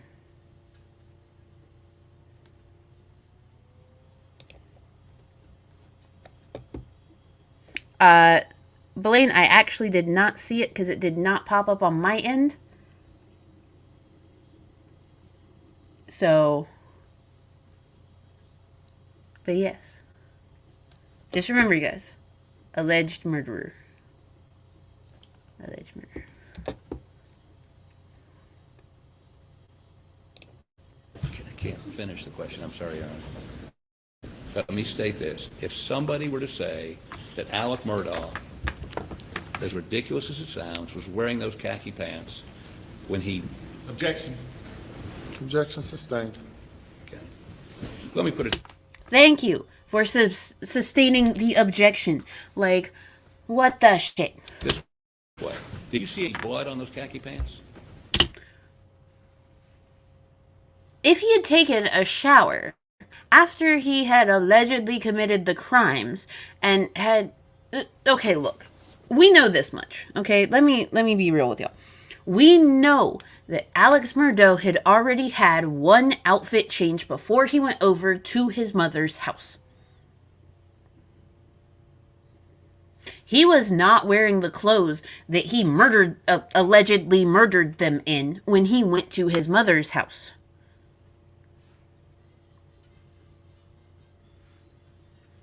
And beyond that, had he actually knelt down to check for their pulses, there would have been blood on his clothing because they were in pools of blood. Let's not forget that. They were in pools of blood. Now, if there's no blood present on those clothes, then he either, A, did not lean down and actually check their pulses like he claimed to have done, which would have been hard anyway, considering the fact that this is going to get a little bit graphic, you guys. I'm terribly sorry. But Paul's head exploded out like a watermelon, according to the reports. Okay? That would have been a thing that you would have seen and you would have known, oh shit, he's dead. You kind of can't come back from that one.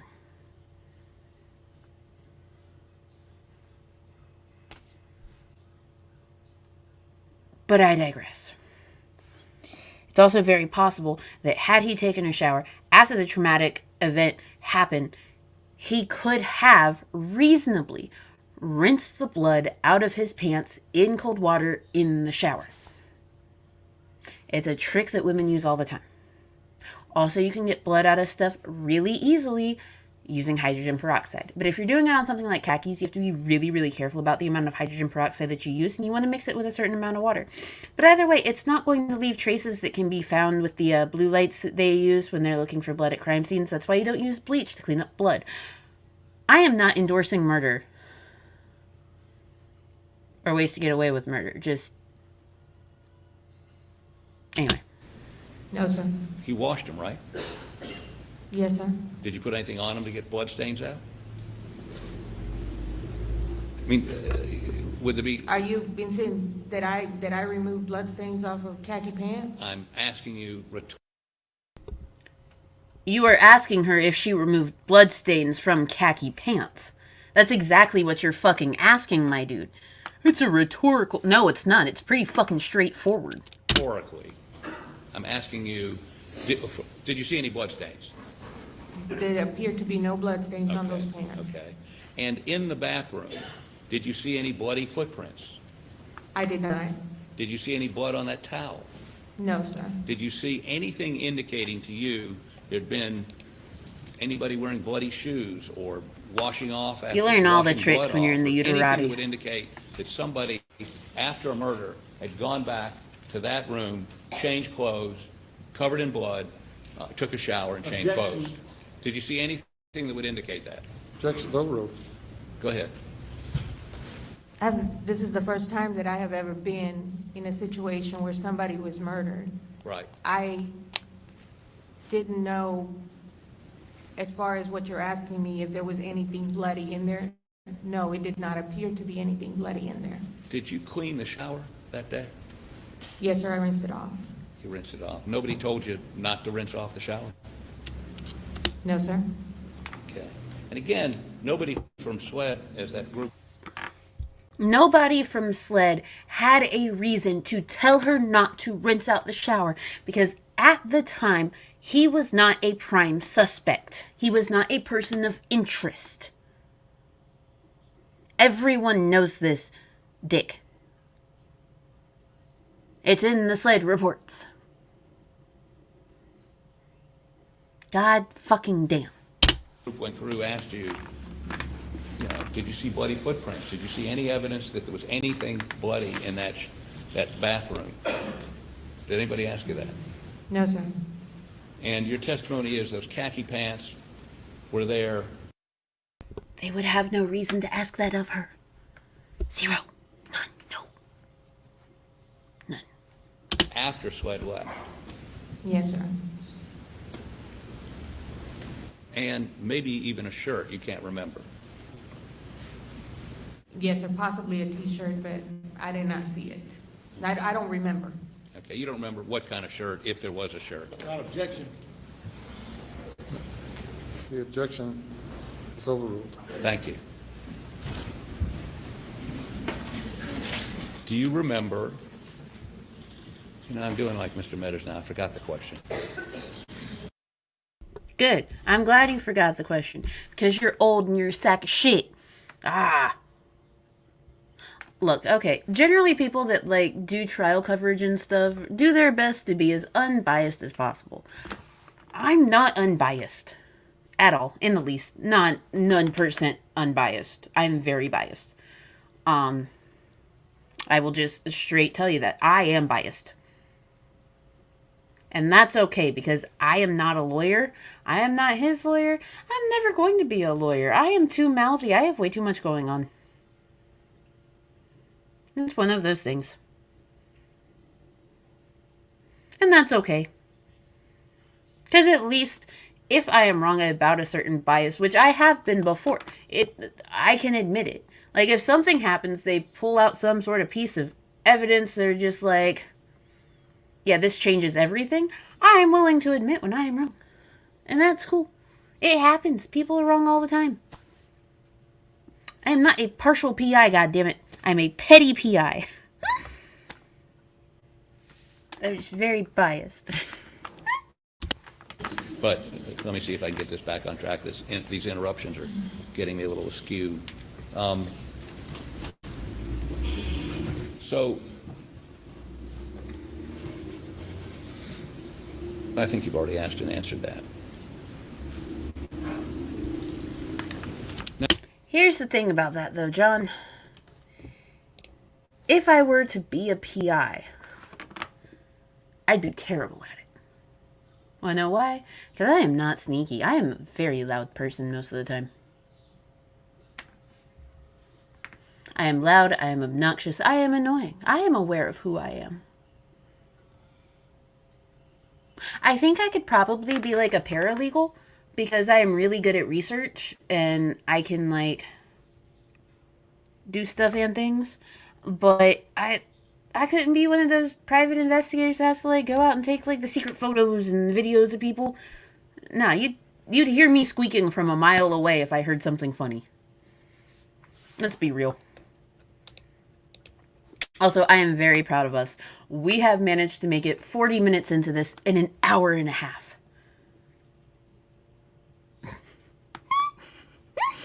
I'm still dipping out at 2 a.m. because, my kid gets up at 6 a.m. and I gotta get sleep too.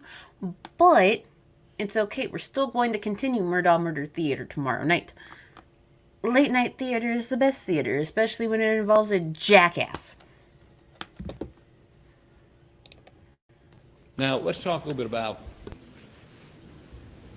let me talk a little bit about the cell phone service in Moselle. You had a cell phone? I would Yes, not sir. doubt And the it. servicer was who? What was it, Verizon? Or do you know? The cell phone carrier is Verizon, yes. sir. Okay. And so, did you ever have any trouble getting a signal anywhere? The cell phone carrier is Verizon because that's typically the only thing that's available down there unless you go to like a third-party AT&T store. Want to know how I know? I lived down there for a while. I lived in Colleton. I live not too far away from Moselle. And the service out there is dog shit. It is terrible. Anywhere on the Moselle property, up at the house, down at the dog kennels, was it sporadic? Yes, sir, it was. Okay, and sometimes you'd be talking to somebody and they'd drop off, or the call would end, not because you ended it, because the service was bad. Yes, sir, if you were moving around in the house, certain areas, you could not get a signal. What about down from the Dead kennels? zones everywhere. It was touch and go in the kennels. You really, once you got signal, you better stay where you were at, because if you moved, you were gonna lose your signal. Okay. So it would not be unusual at the kennels, if you did move, that if you were having a conversation or getting text or trying to answer a text, you wouldn't be able to do so. Like I said, it depends on where you kind of knew the areas. At least for me, I already knew that if I had to make a call or send a text, I would walk out the kitchen door straight to the edge of the corner right there on the porch and make my call and not move. If not, I would lose the call or I would not be able to make my call. What about at the kennels? At the kennels, like I said, it depends on the area where you were at. And once, basically everybody, we all kind of knew that if you moved out of a certain area. We were went to very, another, very you were gonna spoiled lose with signal. Daryl Brooks. Okay. Now, at the kennel, do you know what area? He's still you could trying to get a represent call? himself in his I mean, appeals was and there- everything you like just talked that. about It's up at the great. house, there was a sweet spot. It's I so feel. great. Pardon- Yes, sir. pardon my language. Was there a sweet spot down at the kennel? or You do know? should do an early I'm morning not ship. sure at the kennels, rec but I do remember video. Mr. CB Oh my God. saying that the signal out there was Excite. horrible for making calls or getting calls. Or sending text or getting text? Exactly. Yes, sir. Okay. Now, let me talk to you a little bit about this conversation in August of 21, after the murders. Yes, sir. Mr. Alec came over and was inquiring of you what shirt he had on that day, correct? It didn't feel like he was inquiring. It felt more like he was trying to convince me of the shirt that he was wearing. Did he tell you that he just finished? Objection. I'm sorry, I'm just asking if he told you something. Objection. Cross-examination. Not objecting to hearsay for the record. I need to hear the question, Did, number one. Number two is cross-examination. I mean, the defense kept objecting to hearsay. It's only fair that the state gets to do it too. I don't care if it's the cross-examination. You're still allowed to object to shit. Sorry, I'm being a little snotty. Go ahead. Did he tell you that he just finished Objection. meeting? Do you want me to pose the question, Your Honor, or not? All right. I'm going to send the jury to the jury room. Oh. Please do not discuss the case. Ooh. They're sending the jury out again? Ooh, they're in trouble. Not the jury, of course, but like the lawyers. Ooh.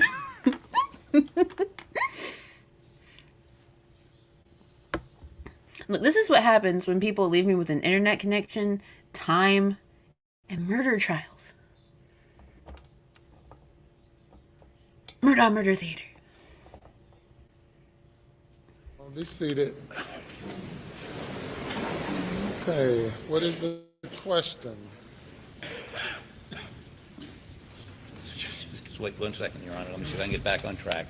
Okay, get back on track. Let's hear the When you question. were talking with him in the little house in August, as we were talking about a moment ago, and he was talking about the shirt, did he tell you that he had just been interviewed by SWED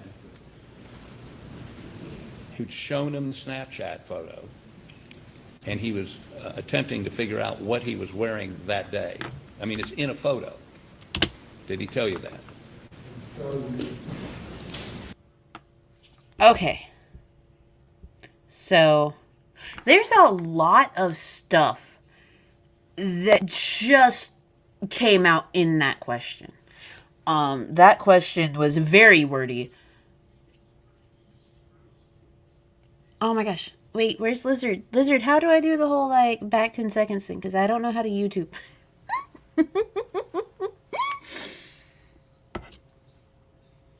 Someone tell me how to back 10 seconds. Pretty please. People are insane. Oh my goodness. Did you know that I got doxxed and they put out, like, the wrong information on me? It was wild.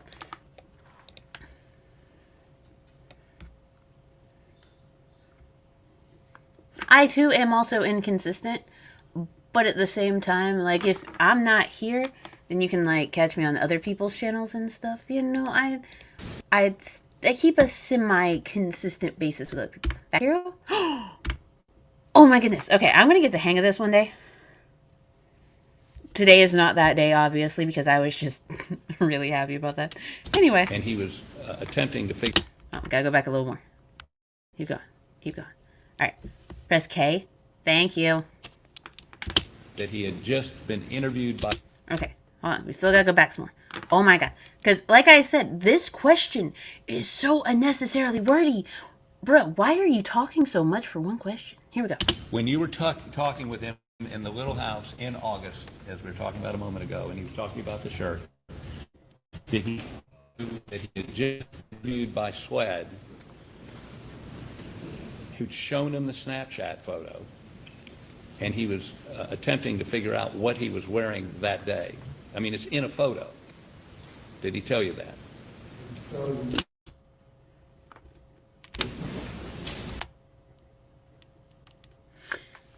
Lizard, the K is pause and unpause for me. But yeah, that question was a lot. That was like a 20-second question. Hold on, one more time. I need to know all the parts of this question. Talking with him in the little house. Okay, so when you were talking to him in the little house. Wait, I have. Where you at? Bitch, I know you're somewhere.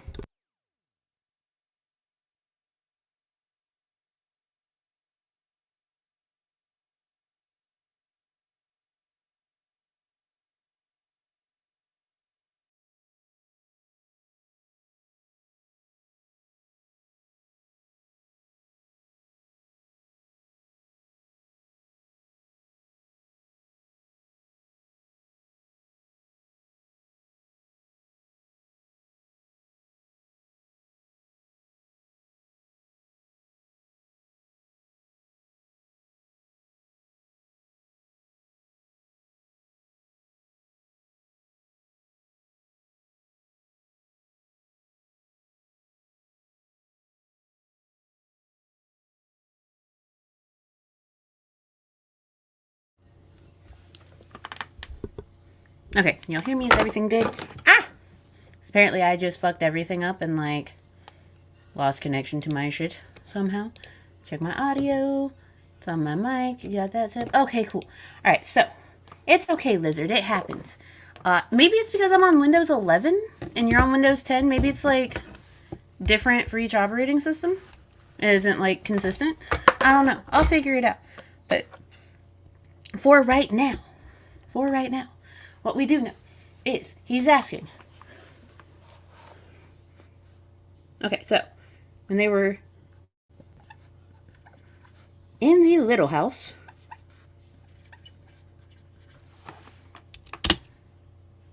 of course it did that. Of course. Why would things not be consistent for me? In August, as we were talking about a moment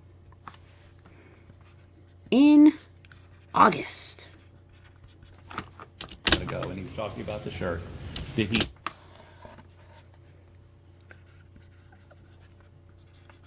And he was talking about the shirt. That's so specific, my guy. the shirt. Tell you that he had just been Did he tell you that he had just been interviewed by SLED?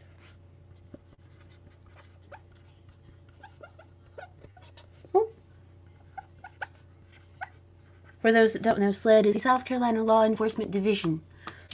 interviewed by SWED, who'd shown him the Snapchat photo. Who had shown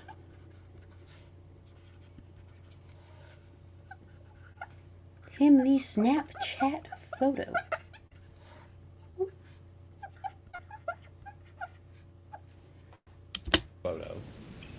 And he was attempting to figure out. And he was attempting to figure out what he was wearing that day. What he was wearing that day.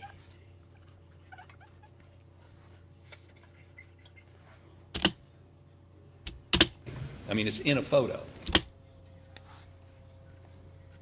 I mean,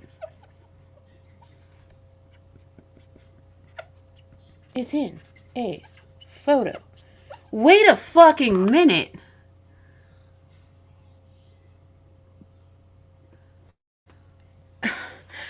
Mr. Harpulitan, you do realize what you just did with that question, right?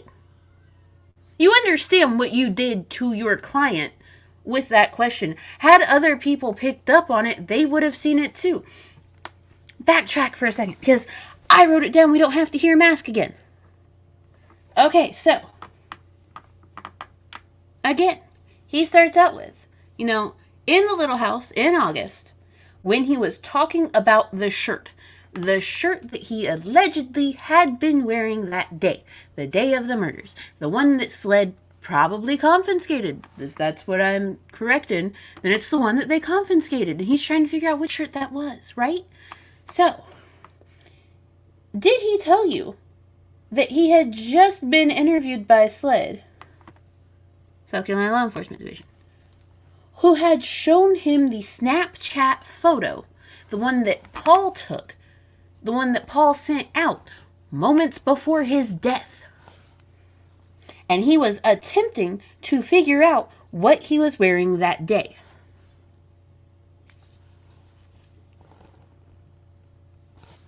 I mean, it's in a photo.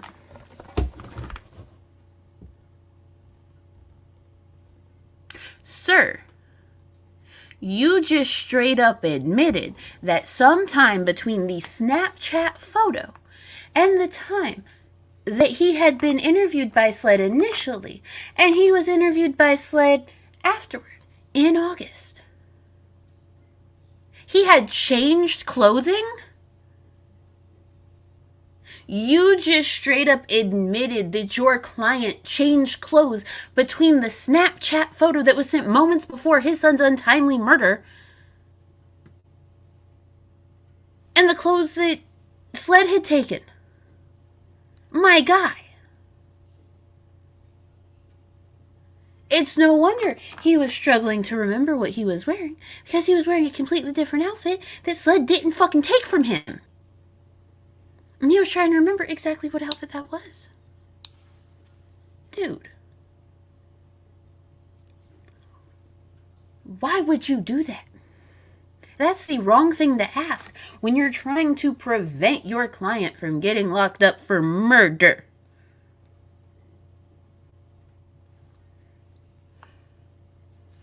You may have confused the fucking witness that's on the stand. She's kind of like, huh? She didn't fucking confuse me because I wrote it down and I figured out each individual fucking part, you piece of shit. Ha! Did he tell you? I win. I want a cookie. What's the specific question? Did he, when he asked you the question about the shirt, did he tell you he'd just come from being interviewed by Sweat? No, sir, he didn't tell me that. So she didn't know that he had been interviewed by Sled about the shirt that he had been wearing that day. My guy, you keep fucking up. Maybe instead of word salading and word vomiting your way through this entire cross-examination, you should sit down and figure out exactly what you're going to ask first. You should have asked for a wiggle break. Maybe you needed it. Dislodge all those thoughts. And what is the objection? Your Honor, it's respectfully, it's hearsay. Statement is hearsay, that if he wants to do that, he can take the stand and do it. He's trying to offer the defendant's statement without him taking the stand. It's offered for the truth of the matter asserted. That's my objection. All right, any response?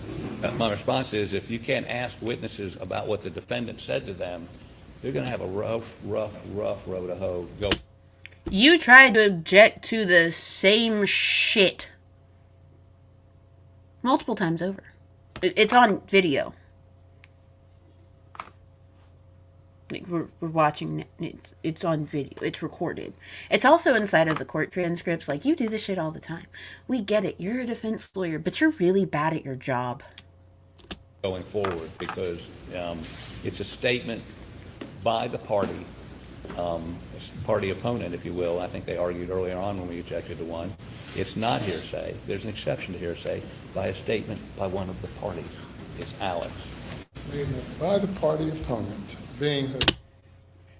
Okay, but you objected to statements by the person that's dead. Kind of important to the whole story as to why she was murdered. Oh, sorry, YouTube. Why she was muckducked. A statement by the party opponent, the defendant. Mr. Murdaugh's statement to this woman.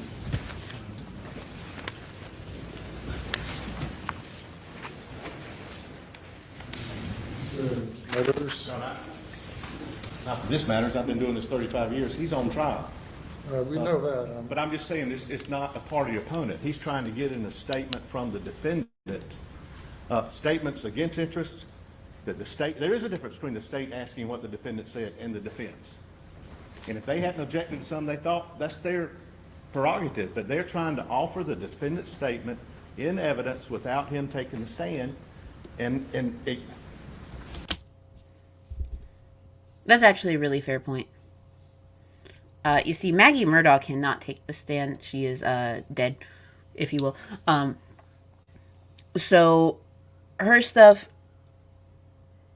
being objected to as hearsay is one thing, and it being allowed is one thing. However, comma space, Alex Murdaugh is not taking the stand. They are, in fact, trying to insert his statements in as evidence without him ever having to say his statements. That's fucked. Wonder if the judge will allow that. I don't think he should, personally, but, like, his courtroom, not mine. I respectfully think that's objectable as hearsay. He's the defendant on trial. They're offering it for the self-serving hearsay.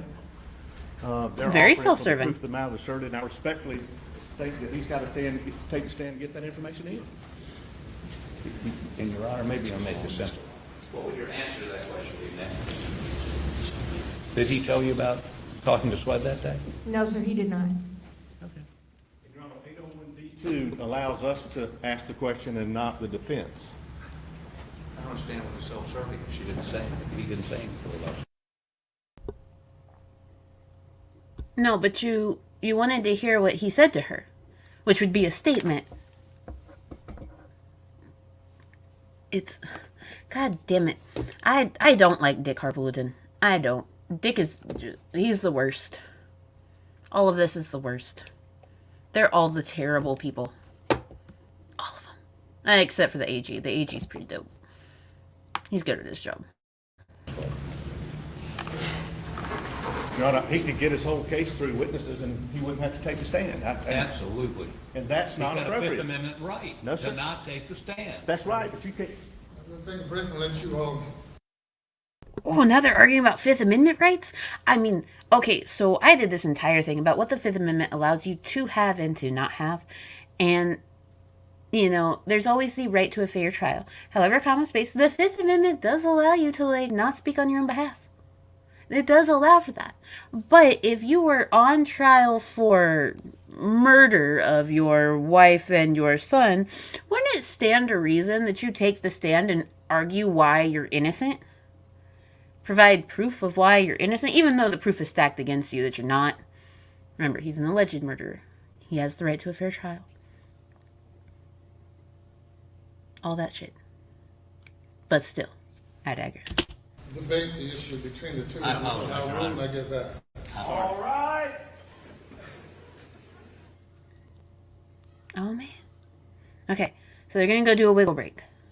While they're doing a wiggle break, friendly reminder that on Wednesday, February 15th, you can catch me on Security Monitor Lizard's channel as we will be eating the Code Red hard-boiled Mountain Dew eggs. We have to eat 5 of them because we made a promise. We did. And we follow through on our word. We are both very good about that. We made a promise to eat those eggs. We are going to eat those goddamn eggs. I will drop his link in the chat, so you guys be sure to go check that out. I absolutely adore that asshole who ropes me into random things like eating Code Red Mountain Dew hard-boiled eggs. He's the best. But there you go. Goes up to him. Be sure to check me out there. You can also catch me over there during brunch. Brunch is one of my favorite things. I bring videos of bad food. I torture everyone else with them. It's a fun time. He also streams about Lord of Patriarchy, aka Dave, because Dave is stupid. We all hate stupid people. You can also find me sometimes lurking around Miss Parker's channel. I do my best to help with research over there. So, again, I stream over here very few and far between. At least I used to. I'm going to try and be very consistent about doing this trial. But so far that has not worked. Yeah. But anyway. Oh, well. I am so looking forward to looking at shipwreck stuff. Like, that's going to be amazing. I will hit you up in the morning, John. You sleep well. Love you to pieces, handsome. Have a good night. So, yeah.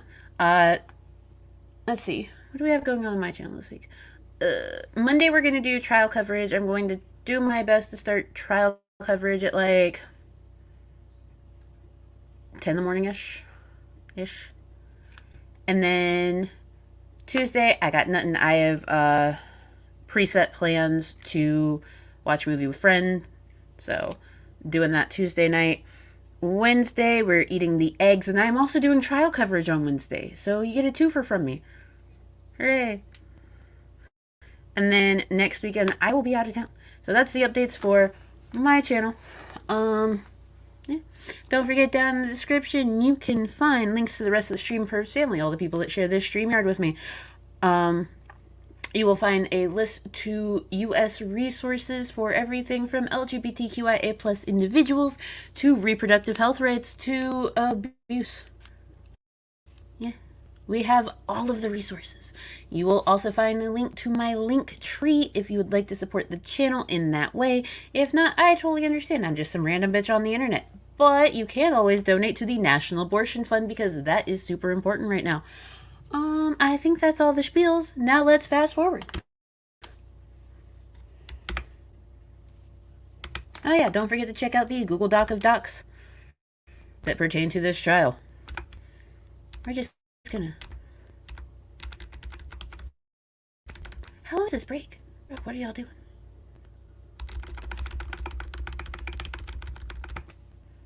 Man, I didn't want to have to pull my cursor over there, but we're gonna have to move the cursor over. Okay. My goal is to get through this testimony before I need to dip out, but I'm probably not going to be able to do that because I got like 45 minutes before I need to dip out. But it's okay, because we're still going to do it tomorrow. Oh my god, don't shout. Motherfucker. That was my earball.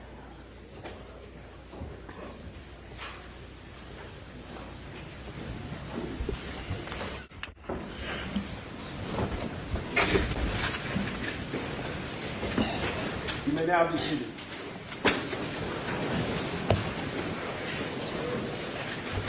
Yeah, I know, but I didn't want to drag them. The objection is sustained, it's your thing. Yes!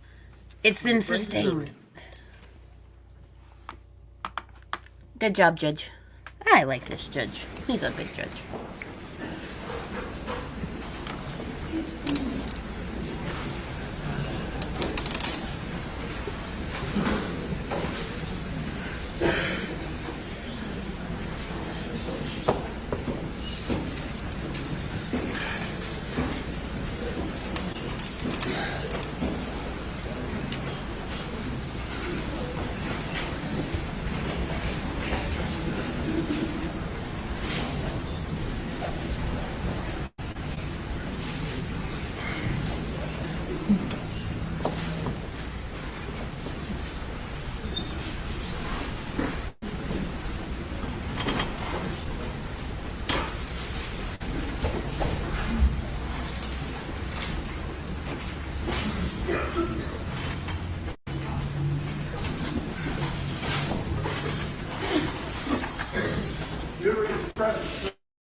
Thank you. The objection.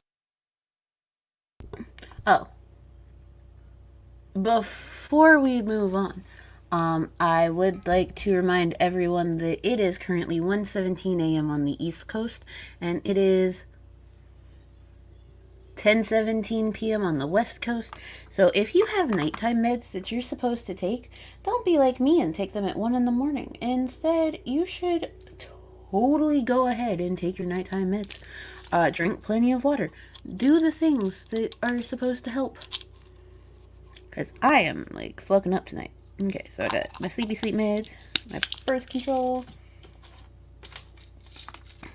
That's anxiety. Yeah. Welcome to the nighttime med time. Yeah. It's fun stuff. His judge chair does look super comfy. And I think when he's, like, turned to the side like that, he has room to put his legs up. Like, I bet you there's a little stand in it that he just kicks his feet up on. I think there is. I think he's got it, like, down. What a fancy judge chair. Objection is sustained. Your next question. Please, Court, Your Honor. Yes, sir. So this conversation occurred, I think, did you say prior to them going on a golf tournament? Going to a golf tournament? Yes, sir. He said Randy had just dropped him off so that he could get his clothes, because him and Buster and Randy were going golfing. Him and Buster and who? Randy. Randy, yeah, okay. We're going to a golf tournament that weekend? I don't know if it was a golf tournament or what, but I know he said they were going away, they were going golfing. Okay.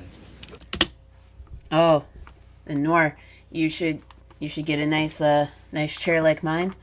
The armrests fold back and down so that I can, like, sit crisscross in my chair. I love it. Like, this is the best. Like, the fact that the armrests move out of the way so that I can actually do that. Love it. I love this chair. And speaking of Buster, can you Buster out in the audience for me, please? Buster, oh, you're back there. Okay, I'm sorry. Stand up, please. Yes, sir. Is that Buster? Yes, sir. Okay, y'all always had a great relationship, right? Yes, sir. Okay, He's a thank you. good kid. I'm sorry? He's a good kid. He's a good kid. He's such a good kid that he gave his brother his spare ID so that his brother could buy alcohol underage, leading to a fatal boat crash that killed Mallory S. Beach. Allegedly. Okay, so, one of the other questions I have is, did you ever see Paul with any guns? Yes. Paul had his own gun. Paul's gun is currently missing. We don't know where Paul's gun is. Remember that. We don't know where Paul's gun is. Paul's gun is still missing. Paul's gun shoots the exact same type of bullets that killed Paul. I don't think it's a coincidence, personally, but allegedly it's a coincidence. No? Yes, sir. I'm sorry. And did he have guns around all the time? Yes, he did. Matter of fact, there are all guns all over that place, right? In the vehicles, on the go-karts, sometimes in the hangar. So, did Paul ever leave guns? Just where, if he was, for instance, down at the hangar, would he ever leave guns down there? Oh, yes. Blaine, it's absolutely an everyday scenario. Let me tell you, you know what's wild about the state of South Carolina? There is no age restriction on how old you need to be to buy things like rifles. But you have to be 21 or older to be able to buy a pistol. So, Paul, being under the age of 21, was able to buy things like rifles and shotguns and stuff because there's no law about that on the books in South Carolina. Yeah. Make it make sense. It doesn't make sense to me. I have found one occasionally out there. A pistol or rifle? A rifle. You know what kind it was? No, sir. Okay. And do you know if he ever left any down in the feed room? Not in the feed room. I'm not sure. Now, see, I'm assuming that it's some sort of hunting loophole. But at the same time, though, we have to remember that the federal law does state that you need to be 18 or older to purchase a firearm. So it ties into that, I'm sure. At least I'm pretty sure that's what... Isn't that what federal law says? Hold on. I don't want to be wrong. Federal age to buy a gun. Nope, yep, there we go. Federal law requires a person to be 21 to purchase a handgun from a licensed firearm dealer. It only requires a person to be 18 to buy a long gun, including an assault weapon, from a dealer. So, yeah, it's federal law. We follow federal law here.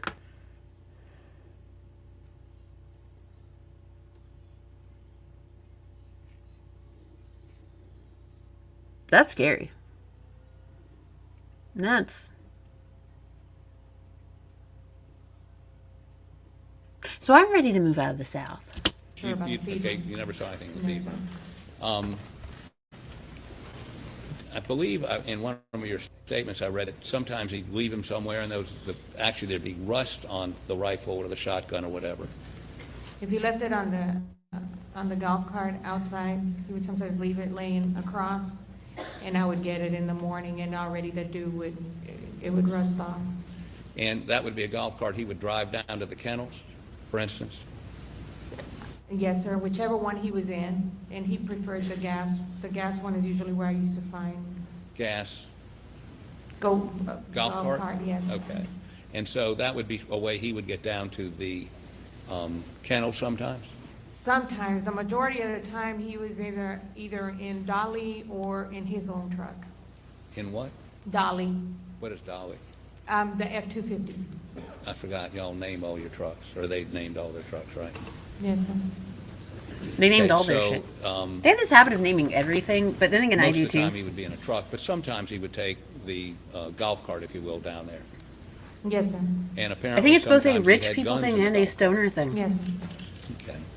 And an ADHD thing. Lots of Now, overlap. let me touch a couple of other things.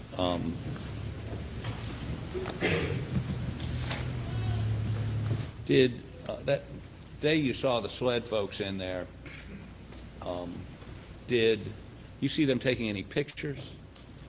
Or do you remember?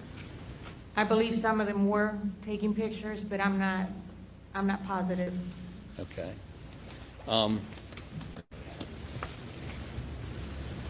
You were shown a picture of a rain jacket, Yes, sir, I was. okay? And had you ever seen that rain jacket at the house? Not at Moselle, no, sir. Correct. You ever, and what, It would make sense that the rain jacket would be at the beach house primarily, Edisto. It gets really rainy in Edisto, especially like in the spring. Oof. Spring rains in Edisto are the worst. What size clothes did Alec wear? 2XL. 2XL, not just a large. Would anything, a large fit him? I don't think he might have had one or two items that were that size, but It all most of depends on the clothing brand. was 2XL. 2XL. How about, would you put exhibit number? Yes, please. And blow it up for me, please.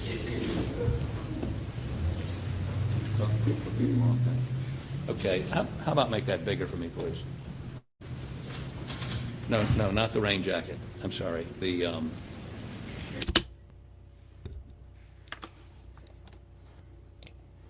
Yes, that is because in the state of Alabama, the legal age of minority is 19. Minority, majority? The age that you are considered an adult in the state of Alabama is the age of 19.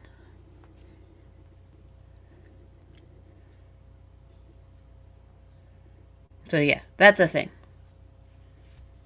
I learned about that actually when I was going over all of this stuff when it comes to laws around birth control, abortions, and all of that for another stream that I did. You can find that stream. It's called the abortion stream. But yeah, that is the legal age that Alabama set to be considered an adult. Also in Alabama,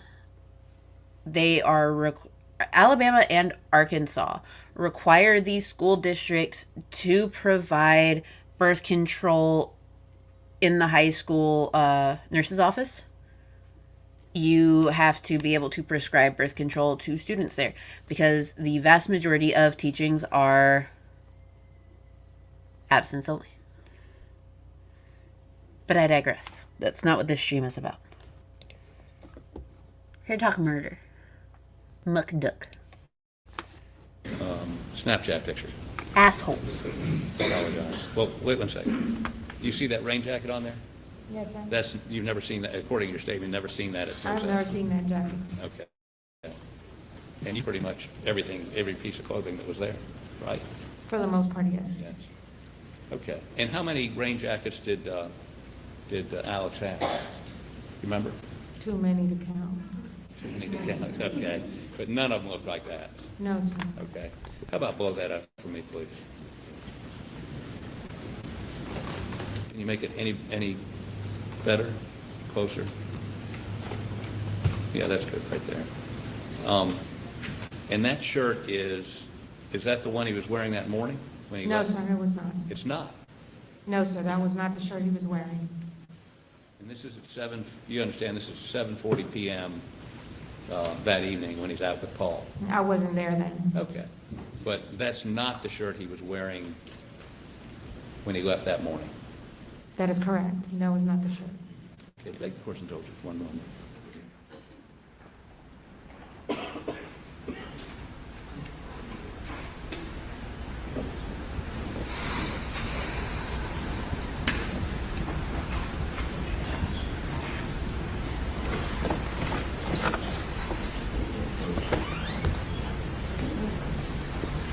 You were aware he had clothes at his office? Kept clothes at his office? Oh, hey, Miss Parker. Yes, sir, among other places. Where else would he have Car. clothes? He have it in a car? Yes, sir. Where else? Hey, Arxenium. In Edisto. Sorry? In Edisto. In Edisto, okay. But if he was in the Moselle area, if he was going to change his shirt from in the morning, would he have changed it at the office or got something out of his car? You don't know? I don't know. Okay. I don't- Okay. How would she know when he changed his clothes if she was not present for the changing of the clothes? She did not get to the Moselle property until after the clothes had already been changed, until after Sled had already been there for a while, until after they had confiscated clothes from the dude. Oh my god. he's gonna give me a conniption. Like, for real. I don't know what I'm going to do about Dick. But he is the most. Oh, Miss Parker. Oh my God. He straight up admitted, like Dick Harpulliton straight up admitted that the clothes had been changed through this long, lengthy, wordy question. It was terrible.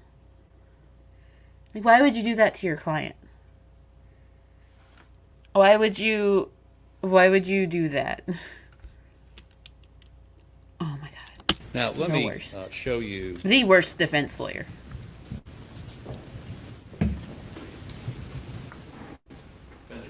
One oh seven.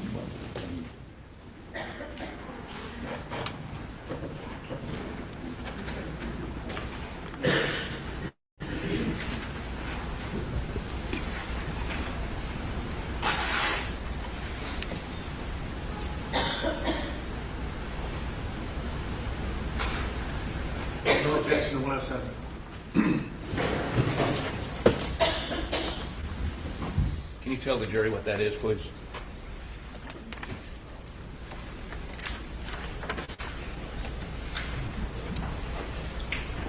The text messages from me and Maggie?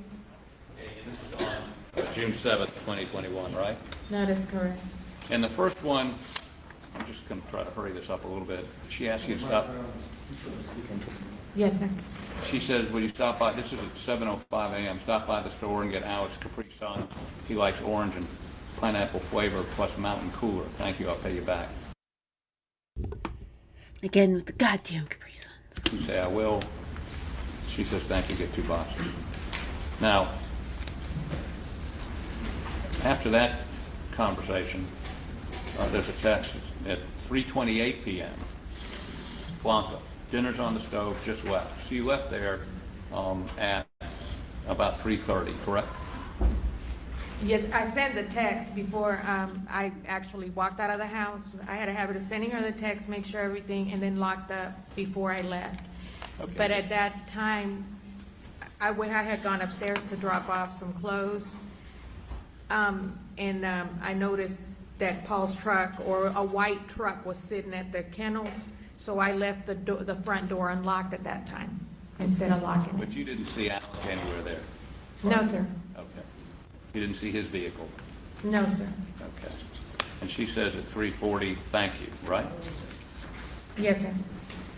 Okay, then at 3:54, you said, you're welcome, I just made your deposit. Maggie then says, I guess this is a fun exchange, thank you, I'm waiting at the doctor. Alex wants me to come home. I had to leave the door open at Edisto, but trust the Mexicans to shut and lock for me. Yes, sir. God damn it, Maggie Murdaugh. She trusts the Mexicans to lock it for her.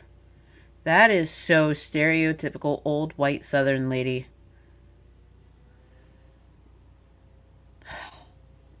Can we quit doing that? Can we just say that I trust the housekeepers to do it for me? I trust, maybe use their actual first names. There, Maggie. A bit late now, but it's still, let's all collectively try to do better about that type of shit, shall we? And then she says, Alex's dad back at the hospital. The last doctor claims not cancer, pneumonia. Alex is about to die. Hope he doesn't go down there to sleep. Now, you know what she meant by that? What she meant was Maggie used to get frustrated. She said every time something happened at Almeida with his dad or his mom, that Alec would get called and nobody else, that they always called Alec to go to the house. And she did get upset over that the family was basically putting all that on Alec and he wasn't getting enough rest. So when she said he's going to die, she's worried about his health. She was worried about his health, yes. Okay. And she says Alex needs to take care of himself as well. And that's consistent with what you just said, correct? She's Yes. worried about his health. Yes. And you said, yes, he does. He told me he was tired when he left. I hope they can treat Mr. Randolph. Maggie says, I'm sorry for him and Alex and all of us. What do you mean by that? because Alec hadn't had much sleep. We all need Capri Suns in our lives. Was the fact that I really want her main Capri Suns. frustration was the fact that in the middle of the night I or know. whenever, you know, if Mr. Randolph or Miss Libby were uncomfortable, that they would always, she seemed to think that they always called Alec, and there goes Alec, you know, to take care of it. And she felt that it wasn't fair that he was the only one having to take them. And your response to that is, I know, just pray about it and hope he gets a little better. Is that what you said? Yes, sir. And you say, Alex, and you really need to relax. Always being on the go with little or no sleep is not healthy. Remember, I have a doctor's appointment in the morning in Beaufort. If I get done early, I'll go to Moselle. I'll let you know. And she says, no worries, right? Yes. Now, oh, you've got the exhibit. Take that from me. Now, something to keep in mind here is the fact that on the 7th, on the day of the murders, we know that Paul, Maggie, and Alex were outside over by the kennels because there is Snapchat video footage of it. It was about 5-10 minutes before the murders allegedly occurred at 9 o'clock. And it's really easy to see that literally the only person that probably saw it coming was Alex Murdaugh. Allegedly.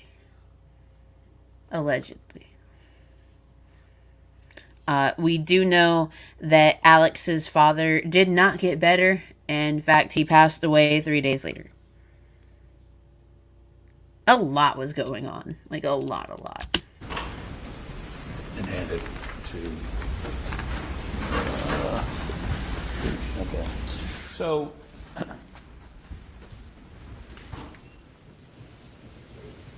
she preferred to be in Edisto, correct? That's correct. But she was going that day, based on all your texts, she was going because Mr. Randolph had been put back in the hospital and she was worried about Alex, right? What I do you mean, she was heading to Moselle. She preferred to be in Edisto, but she was heading to Moselle because Mr. Randolph had been put back in the hospital and she was concerned about Alex. Isn't that what this says?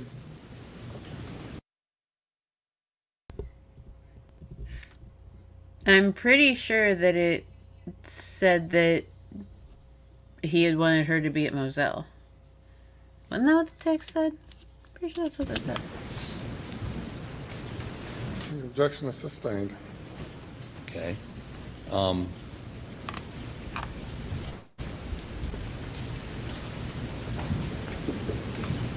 She indicated to you that Paul was coming in your telephone conversations, correct? That is correct.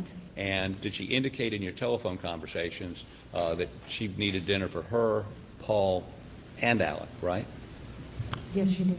And did she indicate in any way that she did not want to go to Moselle to have dinner with Alec, Paul, that night? Her conversation with me was that Alec wanted her to go to Moselle that day, and she was concerned about the workers that she had in Edisto, and she would have preferred to be in Edisto, taking care of the final But for details. Mr. Randolph's condition. She was concerned about the work being done and leaving the house open in Edisto. She wasn't concerned about Mr. Randolph. I mean, she was, but her more concern was that her house was open. Okay.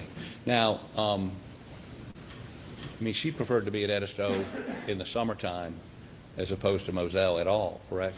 That is correct. Now,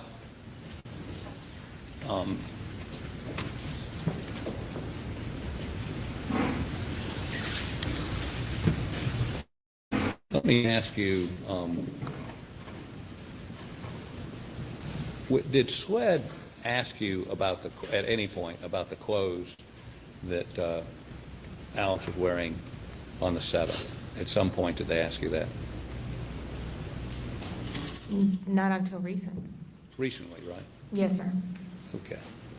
And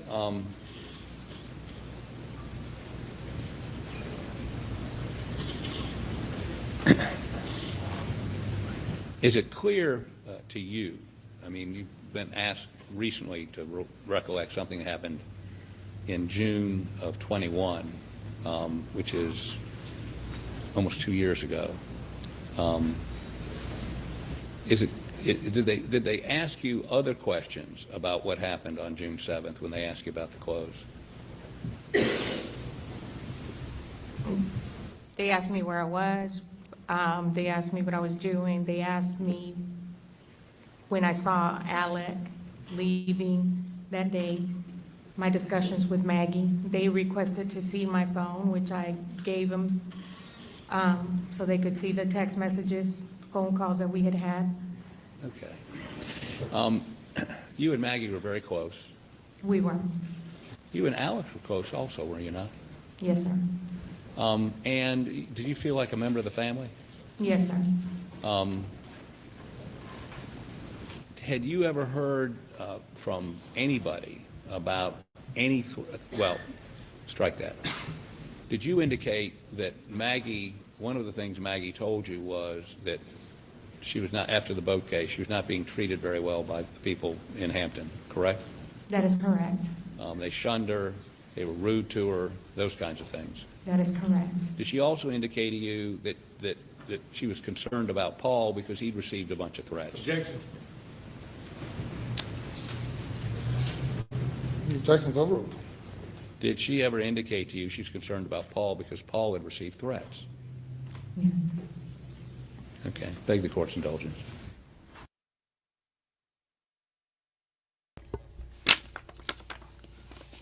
Okay, so, yes, it stands to reason that Maggie would be shunned and Paul would get threats because he literally caused the death of someone. He was awaiting trial when he was murdered. His bond conditions were very fucking lenient. In fact, the hearing that was supposed to happen for his bond was actually never put on the docket. It was all done like closed door, very hush-hush stuff. You can see the bond conditions for Paul inside of the Google Drive underneath the folder labeled shooting/boat incident. It'll be under the boating incident.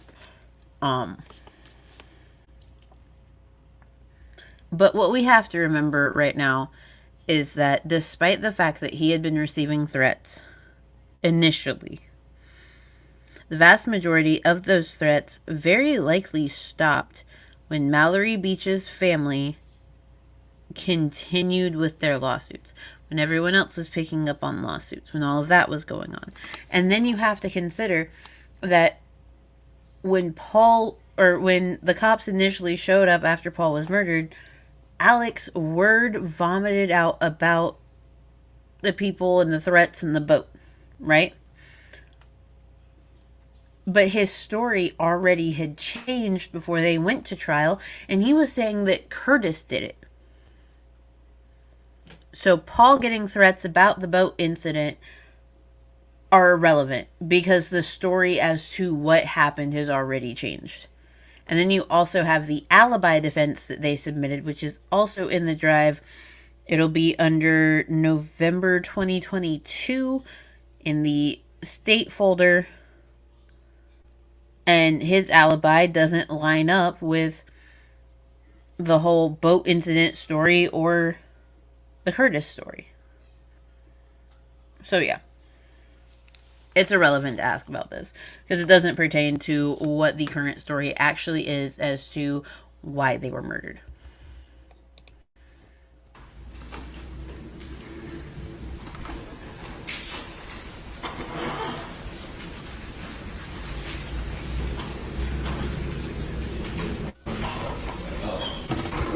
I apologize. I moved 107 into evidence. Have you got it? Is it up there? I gave it to the clerk. Yeah. Any objection? Submitted without objection.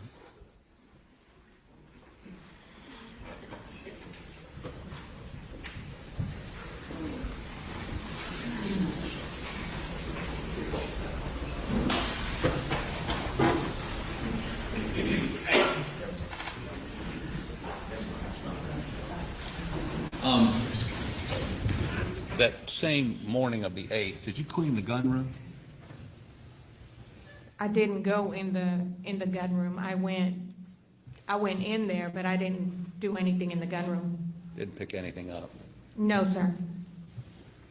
Okay, and when you went into the kitchen that morning, was there anything that would indicate to you that other people had been there the night before? Like glasses or bottles of water or anything? No, sir. Okay. Thank you. Can you redirect? Hey, please go.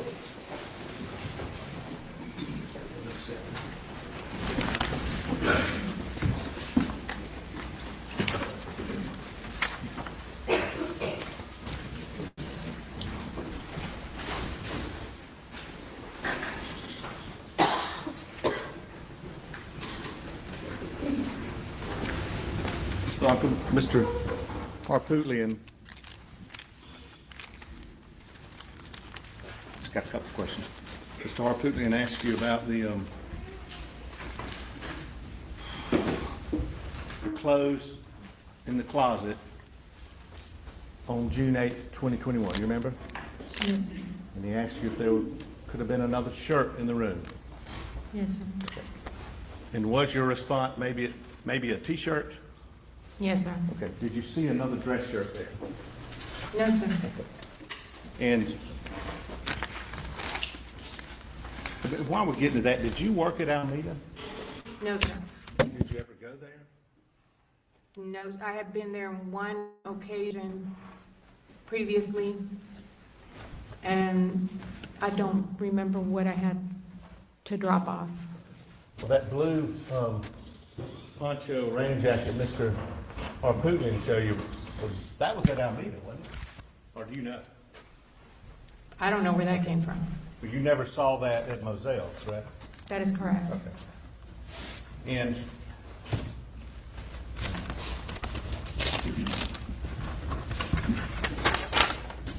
State 7, well, first of all, this is States 306. Have you ever seen that shirt again since you went back the 8th, the 9th, until today? Have you ever seen that shirt again? And I said, once I moved a lot of the belongings to the little house, he had packed some of the clothes up, but over the weekends and stuff, when they were going from place to place, I noticed that he was purchasing different clothing items, shorts, shirts. So there was a couple of new ones in there, which still was not that shirt. It was some of the newer ones. Who was purchasing a lot of shorts and shirts? Alec. After this event? After the murder? Yes, sir, on the weekends when they were gone with the family, if he was going different places, he would come back like that Monday or Tuesday, and there was like new items within the clothes. New shirts? New shirts, New shorts? yes. You know what kind? Vineyard Vines, They were buying Vinnie Vines? yes, sir. After the murders? Yes, sir, they were like polo type Vineyard Vines. And what shirt had he suggested to you he was wearing in August on this day? What shirt had he just suggested to you he was wearing? Vineyard Vines, Vinnie Vines is what they call them.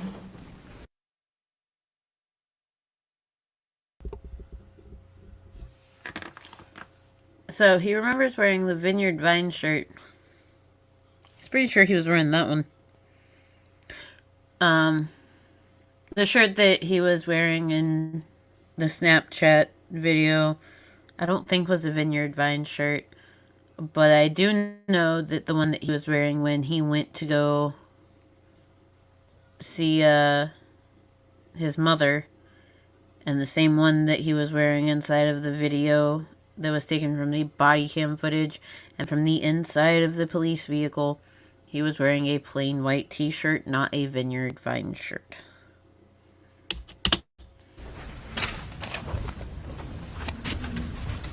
In State 7, you said you recognize these shorts and shirts? Yes, sir. Where was this shirt kept? On States 107 in Moselle? in the closet, if there was no room in that drawer. On the shelves? Yes, they're on the shelf. And looking at 306, is that outfit different from this outfit? Yes, sir, it is.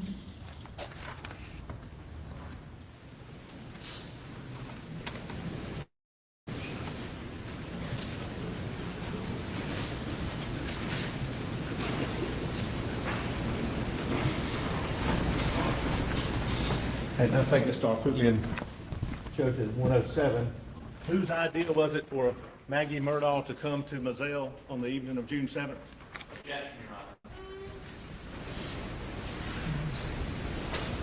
You can testify if you know. You don't have hearsay. Pretty sure it's in the text messages, you dip. Testify if you know. Maggie texted me that Alec wanted her to come to Moselle. And is that on 107 that Mr. Harpootlian just put in? Yes, sir, it is. That's all, thank you. Anything further? Just a couple of questions. Yes, sir. Put that up for me, please.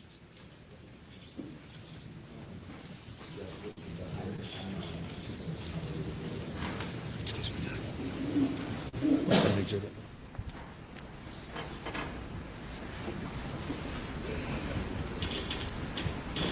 So, just a couple of questions. After Maggie's death and Paul's death, did you notice he was losing weight? Yes, sir, he was. Dramatic loss of weight, right? Yes, sir. So the clothes we can see him in that picture, he's fat is the wrong word, but overweight kind of guy, big guy, fleshy looking guy, right there, okay? Now, so he needed to buy new clothes because the other clothes were falling off of him, right? I assume so, yes, sir. So it wouldn't be unusual for him to need to buy new clothes because he's losing weight. I guess. Okay. Now, this is 306. This is the picture, and you say this is a shirt like a Columbia shirt, right? Yes, sir. Now, a Columbia shirt, don't they have a logo that says Columbia? Yes, sir. Either on the sleeve or, You see one on here? I don't see anything on this shirt. The style of shirt is a Columbia style shirt. That's not a, you're not saying it was a brand name Columbia shirt. You're saying it was a Columbia style shirt? Yes, sir. Okay. And your testimony again is this is not the shirt he walked out with that morning, He did not walk out with that shirt that morning. but those could be the khakis he walked out with that morning. Possibly, yes. Okay. And when you say you never saw that shirt again, you did see those khakis again, did you not? Yes, sir, I washed those khakis. They were in the bathroom. I'm assuming it was the same pair because he only had a few that he wore. Right. Okay. And in addition,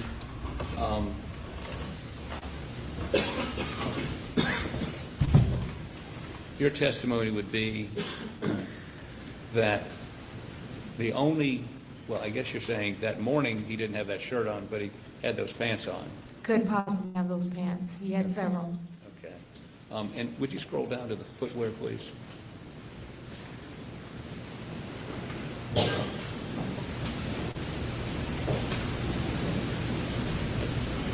Okay, those are loafers, right? Yes, sir. And what do they seem to be made out of? Like soft leather. So, They're like Sperry's.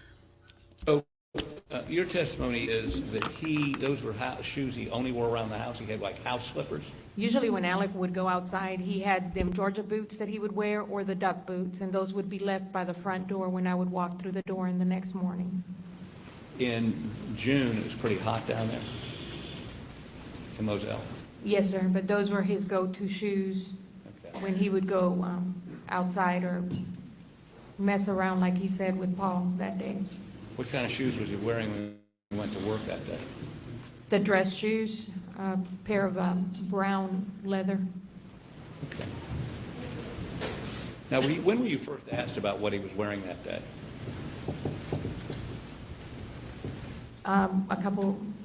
Maybe a couple of days when they interviewed me.